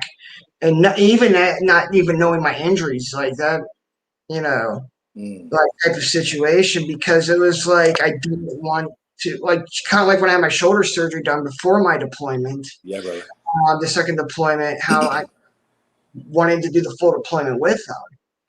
And so it was the same thing. And then after, so I was in medically induced coma. I remember waking up, and when they pulled the tube out, that's it's not comfortable. But when when you have all those meds in you, anyways, when you're intubated, um, it's Sure. just like a Sure. anyways. But from assisted breathing and everything else. So you have all this, like, you have like phlegm and everything built up in your lungs and all that stuff. So like trying to hawk all that up, oh, phew, that is nasty. I'm not Sure. gonna like get into detail about it, but that's Yeah. something. But so and then I asked. My dad was there. My dad and my mom were at Walter Reed before I even got there. Okay. Of Um, course. so so being taken out of the medically induced coma, which yeah, I remember asking my injuries and everything else, and so my dad was like, "Hey, don't need to you don't have to be know that or be told that right now." And I was like, "Well, I'm like, no, I really want to know." So they, told me, doctor came in and told me, you had, got my butt blown off. You're Mm. currently paralyzed from your, belly button down your L1 to L5, and, lumbar spine, which is the whole lumbar. It's, broken and fractured. You have, severe spinal cord injury. We use bone cement to put your your your spine and pieces and whatever else they had to do back together. At this point in time, we don't know if you're ever going to be able to walk or move again. But with the loss of muscle, soft tissue, and everything else, we don't expect you to ever be able to walk again. And they even said, they're like, we don't even know how you're alive. At that point in time, I coded 4 times, flatlined, 4 times. The anesthesiologist, when I first got injured, spent 40 straight hours, with me, making sure I'm alive. Because, sitting there, go coding, or if I code again, they have to be right on it. So 40 straight hours, which is, Major Monty, I believe was his name. And then it was Major Lundy, which they ended up being the same surgeon and anesthesiologist after I left Walter Reed from 6 months and got to Brooke Army Medical Center. Oh, really? Yeah, small That is world. wild. Yeah, it was crazy. Which was great, because I remember like after I got transferred and moved there, like both of them came in because they couldn't believe, because they recognized my name, and like me and my like later on, me and my dad asked him, like, how did you recognize me, like how many soldiers see. He's like, not many people. He's like, the average soldier was like 5'8", 140 pounds. He's like, Right. you're 6'4" and was 260 pounds. At that time, because I put on this stuff, like full of muscles and everything. Absolutely. And then they're like, in his injuries, were so unique and everything, especially, we don't know how he was alive and everything, with the blood loss, and everything going on. And they even did research and all this stuff. And they're like, he is the first soldier to get a direct hit from an EFP in the, torso. People in legs and other stuff, but they're like in his torso, a direct hit to his torso, and not die. So they use that SOP, what the medics did, and Sergeant Richards wrote, like, SOP for like medics and everyone else that they actually use now. Oh, wow. And then they even, train surgeons and other stuff, and about, this is what, what you do. So in that respect, Wow. that, and because someone else ended up getting injured by EFP, and the same surgeon and all that stuff, and he because this happened right before I got out of the Army. Sure. So they used everything that happened to me for this one guy, and I talked to him and his wife and everything about things you can this is what I would think, this is what you might expect and everything else. But he was able to fare better than me because of what I went through, and now that they had a better idea on how to handle it and take care of it. Yeah. And so I mean, in for that respect, again, I would go through it all over again, knowing that it helped one person that went through what I did, that is now faring better than me. Right. Like, I'm not paralyzed from the waist down or anything anymore. But I Say mean, that again? I'm not paralyzed from the belly button down or waist down anymore. Like, I got full functions and everything. Okay. Too. So so we have about like 10 more minutes, but I think that's a great point. So again, you've been through a lot. I think, just to kind of summarize, now I know you have your son. How old's your son now? He's 11, turning 12. So your son's turning 12 here shortly. Absolutely beautiful. And his name again? Oh, Kiernan. Kiernan. Beautiful. Yeah, his middle name is Liam. Love it. Kiernan Liam. Love it, man. Right. Just the way you say that, I can tell you're very proud of him. Yeah. And you've endured a lot, between the marriage stuff that you mentioned, not only just your injury. And I think the one thing that always impressed me most about you, because I remember getting home just before Christmas. I think I saw you in maybe January. I think don't it was remember. I just remember. February. I think it was February. It may have been February. January. Yeah. It was January or February. Yeah. Yeah. So I remember getting home from Iraq, picking you up. We went out. I think, did we go to Applebee's or something? Yeah. Yep. Applebee's in in Hinesville, Georgia, Hmm. and I think I think everybody wanted to paint the town red when you got injured, right? Yeah. I just remember hearing that explosion, and then it was instant, like, who was it? Who was it? And it's always, Yeah. it's when it's one of your own guys, it's the worst. But when it's one of Yeah. your Yeah. buddies, it hits you a little bit harder. Hmm. And I Oh think yeah. I was just most impressed. I think I've been most impressed, and I think I've learned the most from you and just your ability to forgive. And I'm wondering if you can talk to us a little bit about the process that you've went through to heal through this. Yeah. Definitely, went through, depression, which I mean, admittedly, I still go through, that, bouts of depression and severe depression. Yeah. But I've never been one to, be like, oh, woe is me, feel sorry for me type of situation. Mm-hmm.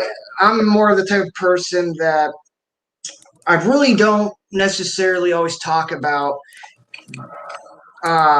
things I'm currently going through or stuff like that because I don't want other people to worry or because I know everyone goes through their own stuff and their own everything, and I don't want to add to their stuff knowing how hard it is when you are going through like depression, anxiety, or even suicidal thoughts and tendencies. And mainly, yeah, I've in the past, yeah, definitely, you know, Excellent. um, you know, type of situation, and so it was, what my dad told me, like right after I first went out, he's like, well, you can take this one of two ways. You can either, he's like, you can be angry, mad, and bitter. He's like, and people will definitely get that. You've been through a lot and everything. He was like, but you can only be that way for so long that people are going to start pushing you, or not pushing away, but start, leaving and everything else because people can only handle negativity, anger, and hate for so long for they're like I can't be around this negative person, like, or you could take it for what it is, be thankful that are alive because you can always sit there and try to improve the situation, and with medical technology and everything else advancing the way it is. And because after my first deployment, I was, very angry, hateful, and you could even say I was racist towards, Muslims and Arabic people, like legitly, like not like hardcore and everything else, but it was like, Yeah. after my first deployment, nothing, didn't want to, do them. Yeah. Which, Yeah. I'm, not proud to say, but I mean, it's a fact reality. I'm not going to like lie about or hide it. Of course. That's what I used to be. But so being very hateful and angry, and that it took, even though it's sad, but in a way I'm kind of happy, which I'll try to explain is um, it took me dying and going through all that to bring me back to who I used to be before all that happened. Let's say, pre-army me, happy, lucky, Wow. positive, seeking to help people, Yeah. wanting nothing to do with like hate or anger, type of stuff. And yeah, it took me, getting injured and, I guess you could say, like not being pronounced dead, but I guess dying or my heart stopping, 4 times. Um, took all that to get me to back to where I used to be and grow, and grow even more from that because being angry and hateful and everything all the time and every day or whatever else, it just eats you alive. It just festers and grows more, and it's no way to live. And Sure. plus, I mean, like looking at it, like not just as this or that, but and we've touched on this before in our when we've talked, is that the people that are our, enemies or whatever else, kind of, or if you went to Afghanistan or Taliban, ISIS or whatever it may be, that we are the invading army. Like, there's no ifs and what's about it. We are there, and basically nobody asks us to come there and change their life and do stuff. Whether it is good or bad, that's not what it's about. It's about that. What would you do for one that if invading army came here and all that stuff, and then people that you knew, loved, and everything else were maimed, or killed, civilians, or whatever. What would you do? And plus, I mean, it's not just that a lot of them, Al Qaeda, Taliban, ISIS are definitely known for it too, is going in and holding your family or hostage or killing one of your kids or whatever else. Right. You're like, you're going to plant this bomb or do this, or that they have no money, nothing at all because it was stolen or whatever may have happened, or they lost everything from bombs or, whatever the case may be. And they're just looking for money. And the quickest way is like, okay, go dig this hole or go put this whatever in there. And it's a good amount of the people. And the reason that they do this is people that, either are either neutral or they support us but won't voice it or whatever, or they don't like us but they're still, wouldn't do anything, is, get those people to do, your job for you so you don't have to risk it. And then if they get killed or whatever, then they're like, look what these bad people have done. So it's it's more than just like so it's that type of thing. And it's my heart goes out to them and anyone else. And it's like, I don't know the situation that they were in. But there's somebody's, somebody's son, somebody's, husband, most likely father, whatever the case may be. And I'm fortunate, and then where they lived and everything, how horrible it is. And coming back here, like, even if I was never injured and I was rich and living in Iraq, I would rather be injured and, broke and everything, living in the United States than being one of the richest people in Iraq and everything. Even though the area is beautiful, the culture is beautiful, food, like all that stuff is beautiful and wonderful. I do miss the food, bro. Yeah. Oh, yeah. For what we weren't supposed to eat, what we did get to eat, I still miss it. Yeah. So, brother, I have a couple questions. Yeah. So some questions that have been asked. How has fatherhood changed over the years? Oh, let's see. So I guess you could say I got divorced in 2013. So three years after coming home. 3 years after my injury. Yeah. 3 years after my injury, and then I was actually awarded primary custodialship. So he lived with me, and all that type of stuff instead of his mom, which kind of would, like, I don't really want to speak on it too much, but that it kind of tells you the type of mother she is. If a just injured Iraq war veteran that's in a wheelchair and all that stuff gets custody of their 3-year-old son, right? That's so pretty. I mean, I we can unpack that on a totally different person. Oh yeah. That is a very different contrast, because I'm picturing you injured and then just to still have primary custody of your child at that point. Yeah. Yeah. Yeah. Wow, brother. And basically, she's the type of woman that I guess was never really meant to be a mom. Type of situation. But anyway, so get custody and that was a pain in the butt. And then of course she was the type of person that would like literally blatantly lie about everything, like straight to the judge, like sitting there saying, I never got served these paper, and then having like records and everything, and about yeah, you got served. Or or seeing a new judge and saying, no, I never saw a judge or anything. Well, we have all this paper, like literally, like contempt of court lying, like, and it continues to now, and everything. Yeah, oh yeah, but that's a whole different thing. But Yeah, it like it's my I'm very blessed, for one, not just having a child, and then having custody and everything. yeah. That he's very understand. He's a lot like me, for one, looks and mannerisms and everything. But he's always been like he was the best baby. Like he would newborn sleep like 8, 10 hours. You would have to wake him up to feed him, and then he would like get cranky because you woke him up unless you gave him a bottle. But then he would drink down the bottle and go back to sleep. So he was Sure. always very very easy.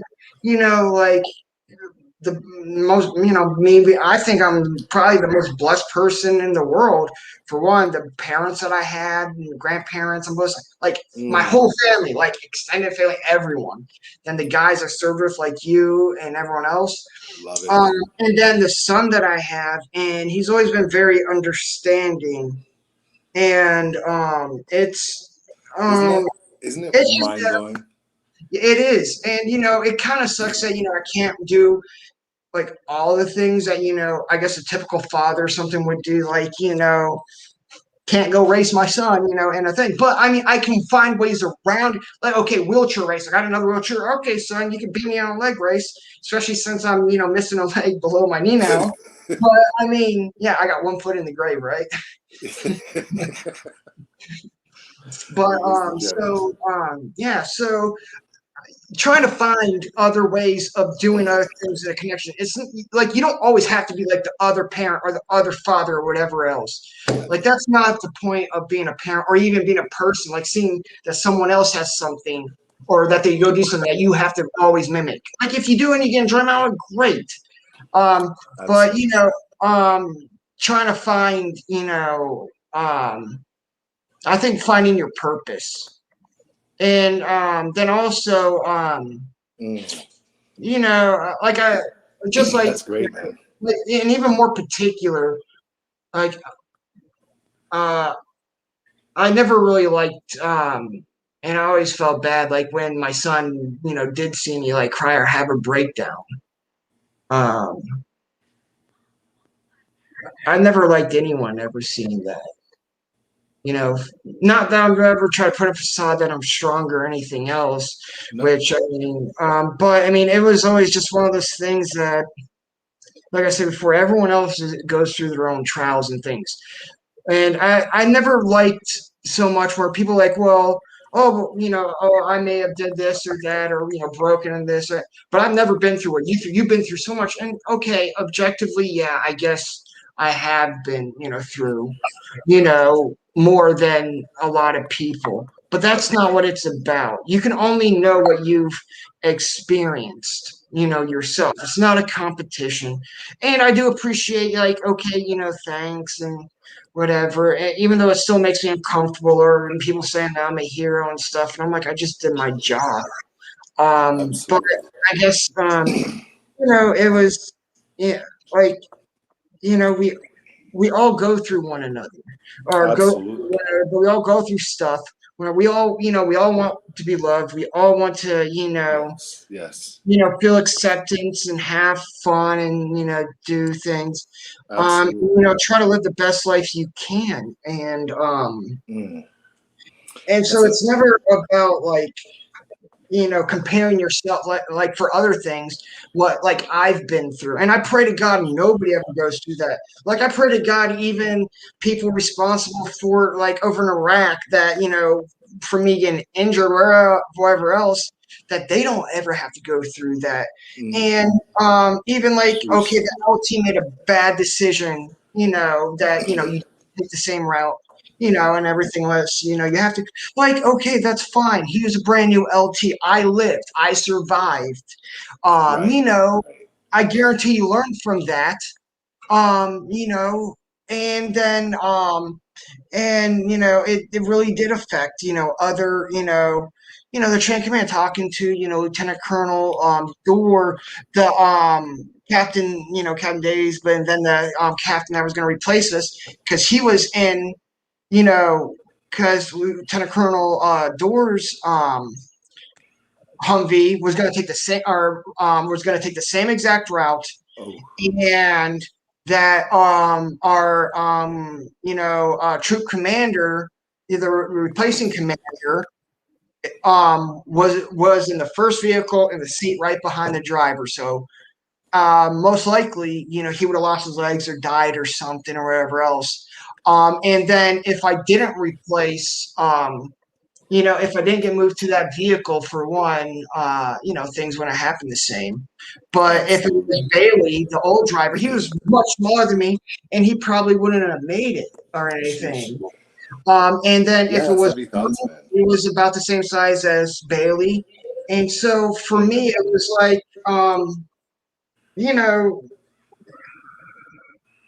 for all the ways that it could have turned out, and I don't like doing the what if or whatever else, too often. Absolutely. In this instance, I make an exception that I'm happy, like knowing what could have happened, that this is the way it did happen. Absolutely. So it's exciting. And like I said, it helped other people that got the same injury, other soldiers that got the same injury as me, feeling better, and then having my advice, and then other people, if they do happen again, I pray to God that they don't. So it was like I did my job, and I'm happy that it has helped at least one person. And help save their life. And I think that's the main thing. And kind of like, when you're in the military, you can, basically hate the person, right next to you that you're working with and living with and going on combat patrols, but you respect them. You don't after you're done with work, all that stuff, or you're done going to the field or whatever duty, if you're back in the States. Yeah. It's, you don't have to hang out with them or whatever else, but by God, you respect that person. And there's some people, it's like, I like hanging out with, but I hated, working with them. And there's other people, I liked working with them and everything else, but I wouldn't really hang out with them on the other. Gotcha. So it's, how we have that in the military, the military bearing, right? Yeah, and even if you're not in the unit, the people next to you, we might talk crap. Everyone in the military talks crap, and we can be pretty vicious and everything in all the services. And it's like, but we still have, camaraderie and that integrity too. And it's kind of more, finding camaraderie, integrity. Because if you have integrity, you definitely have honor. You have self-respect. Like you have basically all the values if you have integrity. Absolutely. Type of thing. And for me, like integrity is one of the biggest things. Type of. So if you could give as a veteran, as a brother, and as a friend, what is the message you want to put out the most, brother?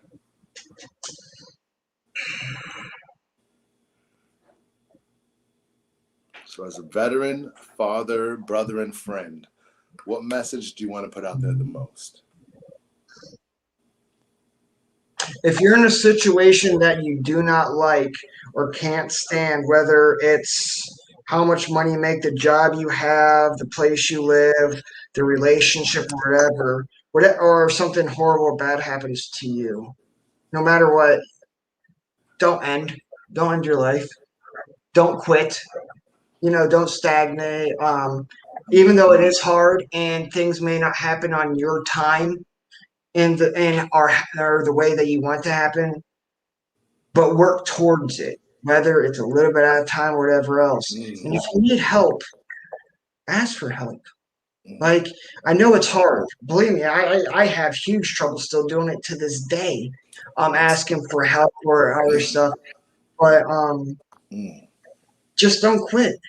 And I know it's hard. I know it gets so it gets so hard. And there's times where you're just, just can't stand and you're just, exacerbated. And, if you quit now, you'll never see what the possibilities could be. And even though I'm a very spiritual person, I don't say religious, even though Judeo-Christian, and I guess you say Christian non-denomination. But I mean, this goes for, I don't care, like, what sexuality you are, what, religion, nothing. nothing. Like how I see you, and nobody has to share my views, is that you are a wonderful, unique, singular creation of God.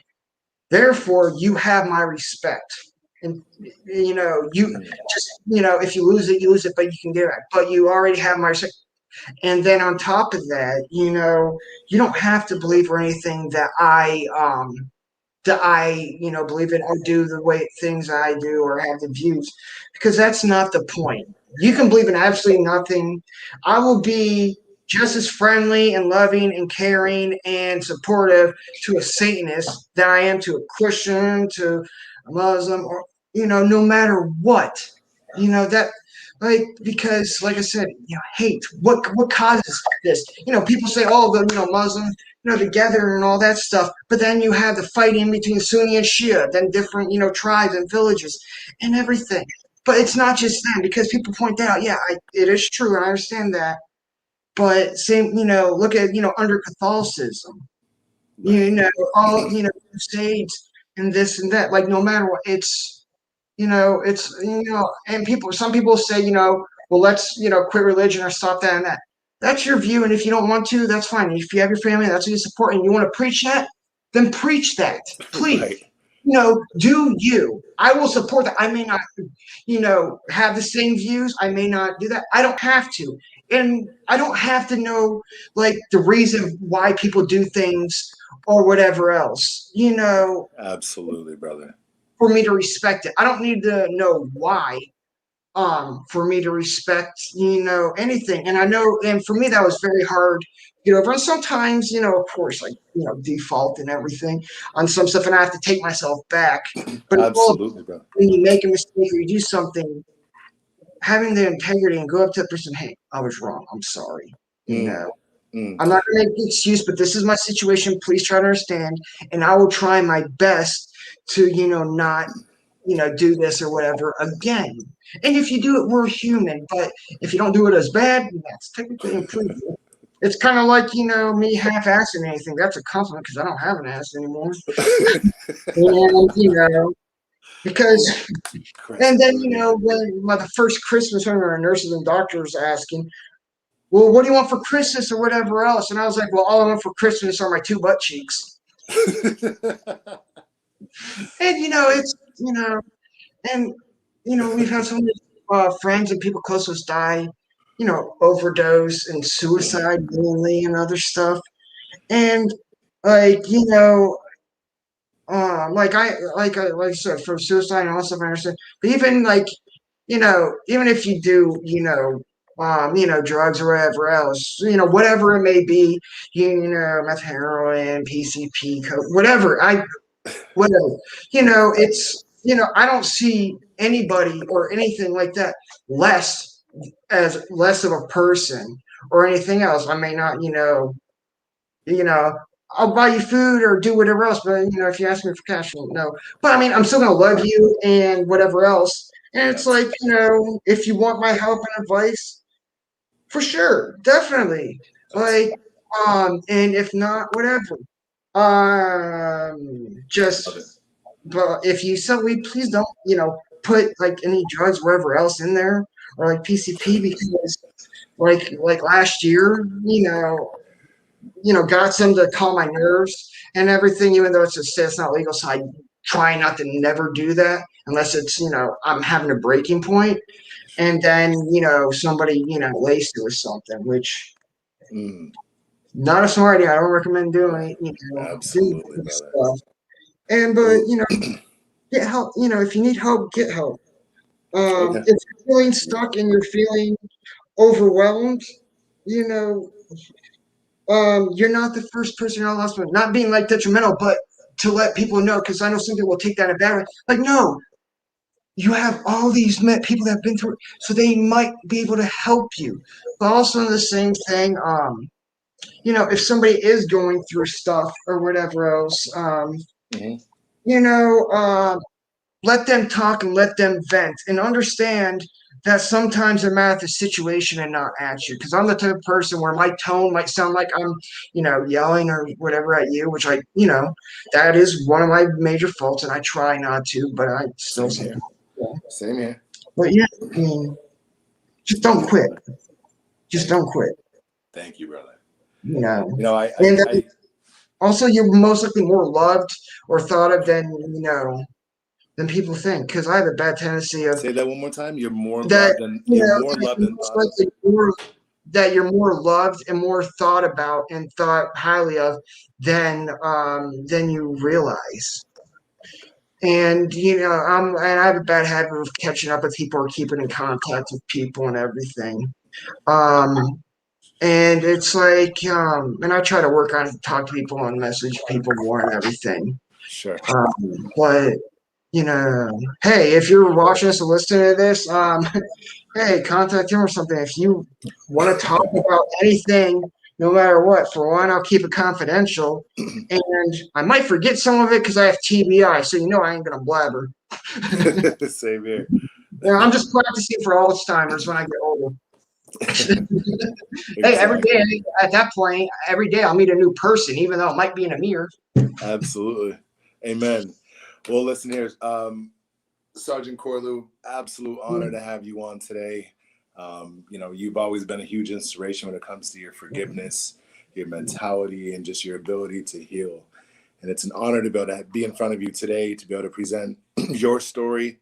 And again, like I said, my most important thing was to be able to give you your roses while you're here and just be able to give you that salute because, again, if you would have passed in Iraq, I wouldn't have this opportunity to be able to connect with you and Oh yeah. to be able to learn all these things from you. So I want to, on behalf of our military community, on behalf of the brand, I just want to say thank you for being with us and sharing that we can't quit, that we have to continue to push forward, ask for help. And, I think one thing that you said was super impactful was, even as a father, I want to resonate this to my community of fathers and just for all parents is to go through it with your children. Let them see you go through it so they can model it for themselves, right? If you make a mistake, apologize. Let them know that it's okay to admit when you're wrong. Absolutely. Like you can't be perfect. No one can be perfect, and your kids will see that you're not always perfect. Even though when they're younger, you might be to them the closest thing to God. And all that, especially mothers and everything. Which I mean, fucking salute y'all. Like, Yeah. I'd rather get blown up than go through 9 months of pregnancy and stuff. Like nothing else. It's just. Whew, I like agree. that type of situation. And then I seen some of the comments, and I seen Sarah. I hope I don't butcher your last name. So Zerline. I keep on seeing your name pop up with messages, and thank you. I'm working with Cordan about after I have a surgery coming up for a complete hip replacement on the 26th of this month. So after that, hopefully in June, I wanted to start a YouTube channel, not just talk about about my use my experiences, but not just the combat, but things I go through, and uncomfortable things that I've been through. So hopefully people will learn from some of my unfortunate mistakes and why. I guess it's not meant to be like a complete tell all, but also I want it to be interactive. So for me to hopefully people use my example, and if it helps them or not, especially when I throw in like humor and other stuff with some of my things, because I mean it's really how I am.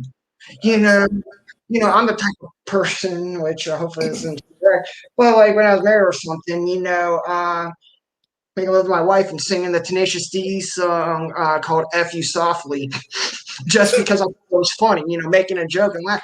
I mean, just like the family about here. I'm sorry, but So I mean, you're I'm just the type of person that tries to use humor and laughter, and I love music too. absolutely, man. Beautiful. Which So you're saying after this next surgery. So give us a quick finish out 2021 for us. I know you just had surgery 3 weeks ago. no, I was supposed to for the Supposed to have gallbladder, surgery. but the VA messed that up, which that's a whole nother story. So so Uh, so even though you're still, you got your disability, you're still having issues. Doctors are still messing up your prescriptions. You're still Yeah. messing up your Well, I mean, no, medicine. my civilian doctor, he's got everything straight and everything. It's just the VA that can't get anything right. So Like, I know that's seriously. an echoed complaint in the VA Yeah. world, but It is. They should just turn it into an insurance company. Like, okay, have like, a sure, hospital or something for like older vets, like for sure. older vets that need or homeless vets and older vets that either need a hospice or whatever else. But turn everything else to like for everyone else insurance so they Mm, can go to other doctors and wherever else because there's some people that live, hours away from the closest VA right. even though they do have community care and programs, which that's a lot. But I mean, it's like it's causing suicides. It's straight up like causing, a lot of suicides or people because they're not managing or doing anything right that are now. Oh hey, I used to take Percocets or Dilaudid or whatever else, but now they either severely decreased me or stopped giving me that and gave me stuff that doesn't even come close to working, and everyone's accusing them of trying to get high, but then they go buy either pills on the street, Hmm. buy heroin or fentanyl, and that they're not necessarily going, doing it to get high. It's just they treat it like a medication. But Gotcha. then the adulterants and everything else Right. that go with it and everything. So I mean, it's it, some people will end up might go towards Yeah. using it more than they should or not. Well, I mean, like literally everyone I talked to and everything else that has gone down that path and road never it was like because of the VA and all they wanted was Just take your pain medications and they've done everything right, but mm, then they're saying an opiate epidemic. Well, how come all the studies that are showing that all these people, like almost all the people, like 90% of the people that are overdosing or stuff are either people that were never prescribed the stuff or were getting it from China, Mexico, mm.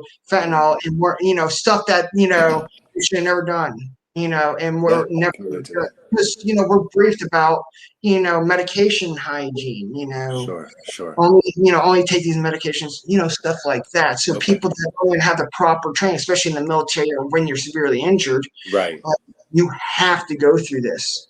right. Uh, Yeah, and and I just want to plug that again. So just being, just for anybody that's listening, being able to reach out to Matthew or if you have any resources, if you're struggling, if whether you're a veteran or not, but especially if you're a veteran, if you're going through something, yeah, just know that the Blue Force Tracker is always on. We're always yeah, looking out for you. If you have a question or concern, you just need somebody to hear you out. Just know that we are available to you.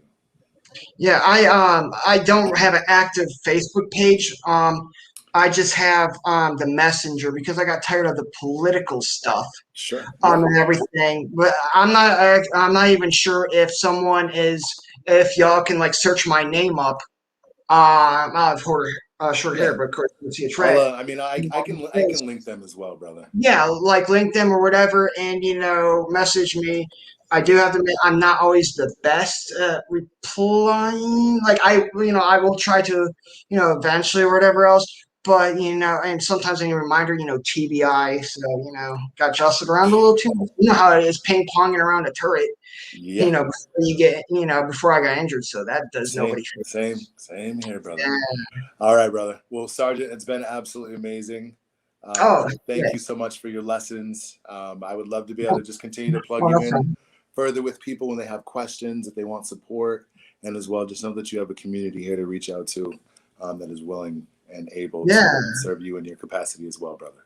All right. Yeah. Sounds good. And thank you so much. Same with you. I mean, Absolutely. like how like I motivated you and and other stuff like you like really like you do a lot like everything like after our talk and everything that we did and then little talks here and there and we continue with our life and then start talking even more like Yeah. about a year ago or so and like how far you've come and everything that you've done to me is so astounding and amazing that it motivates me even more like because I've hit 3 weeks ago, a month ago, where I just wanted to quit everything. I'm like, I don't even care. Like if I go through the surgery, I'm going to sign a DNR.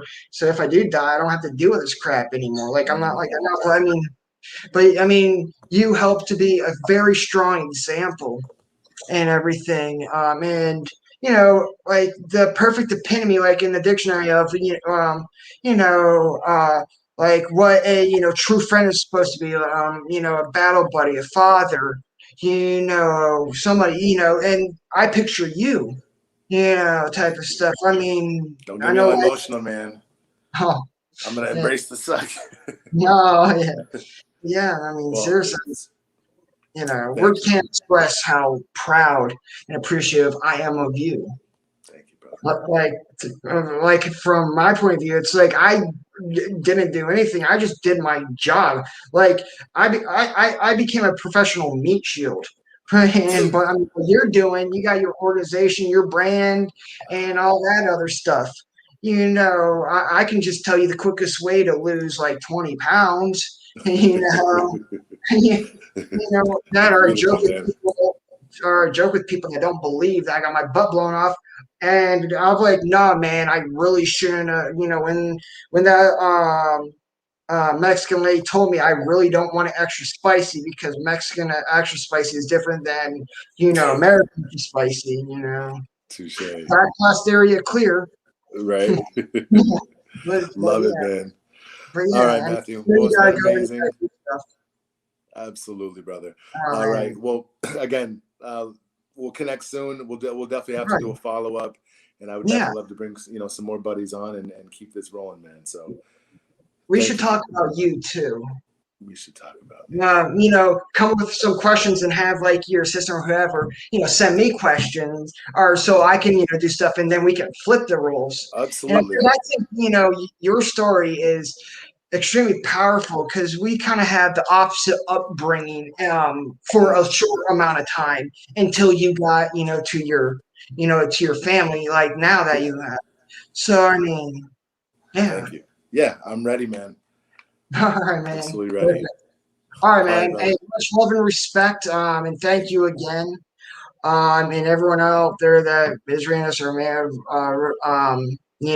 seen this or will see this. Hey, it's okay to cry. It's okay to feel bad. Just understand, it's okay. Mm. Um, just don't quit. Amen. Never accept defeat. Never quit. Yeah, Never leave exactly. never leave a fallen comrade. Yep. Beautiful, brother. All right. All All right, right, man. brother. Well, scouts out. As Oh, yeah. always, Yep. Scouts, if you ain't Cav. you ain't shit. All right, Time to brother. pop smoke. Amen. All right, brother. Be well. All right, you too, man. Hey, much love and respect again, man. All right, brother. Peace. All right.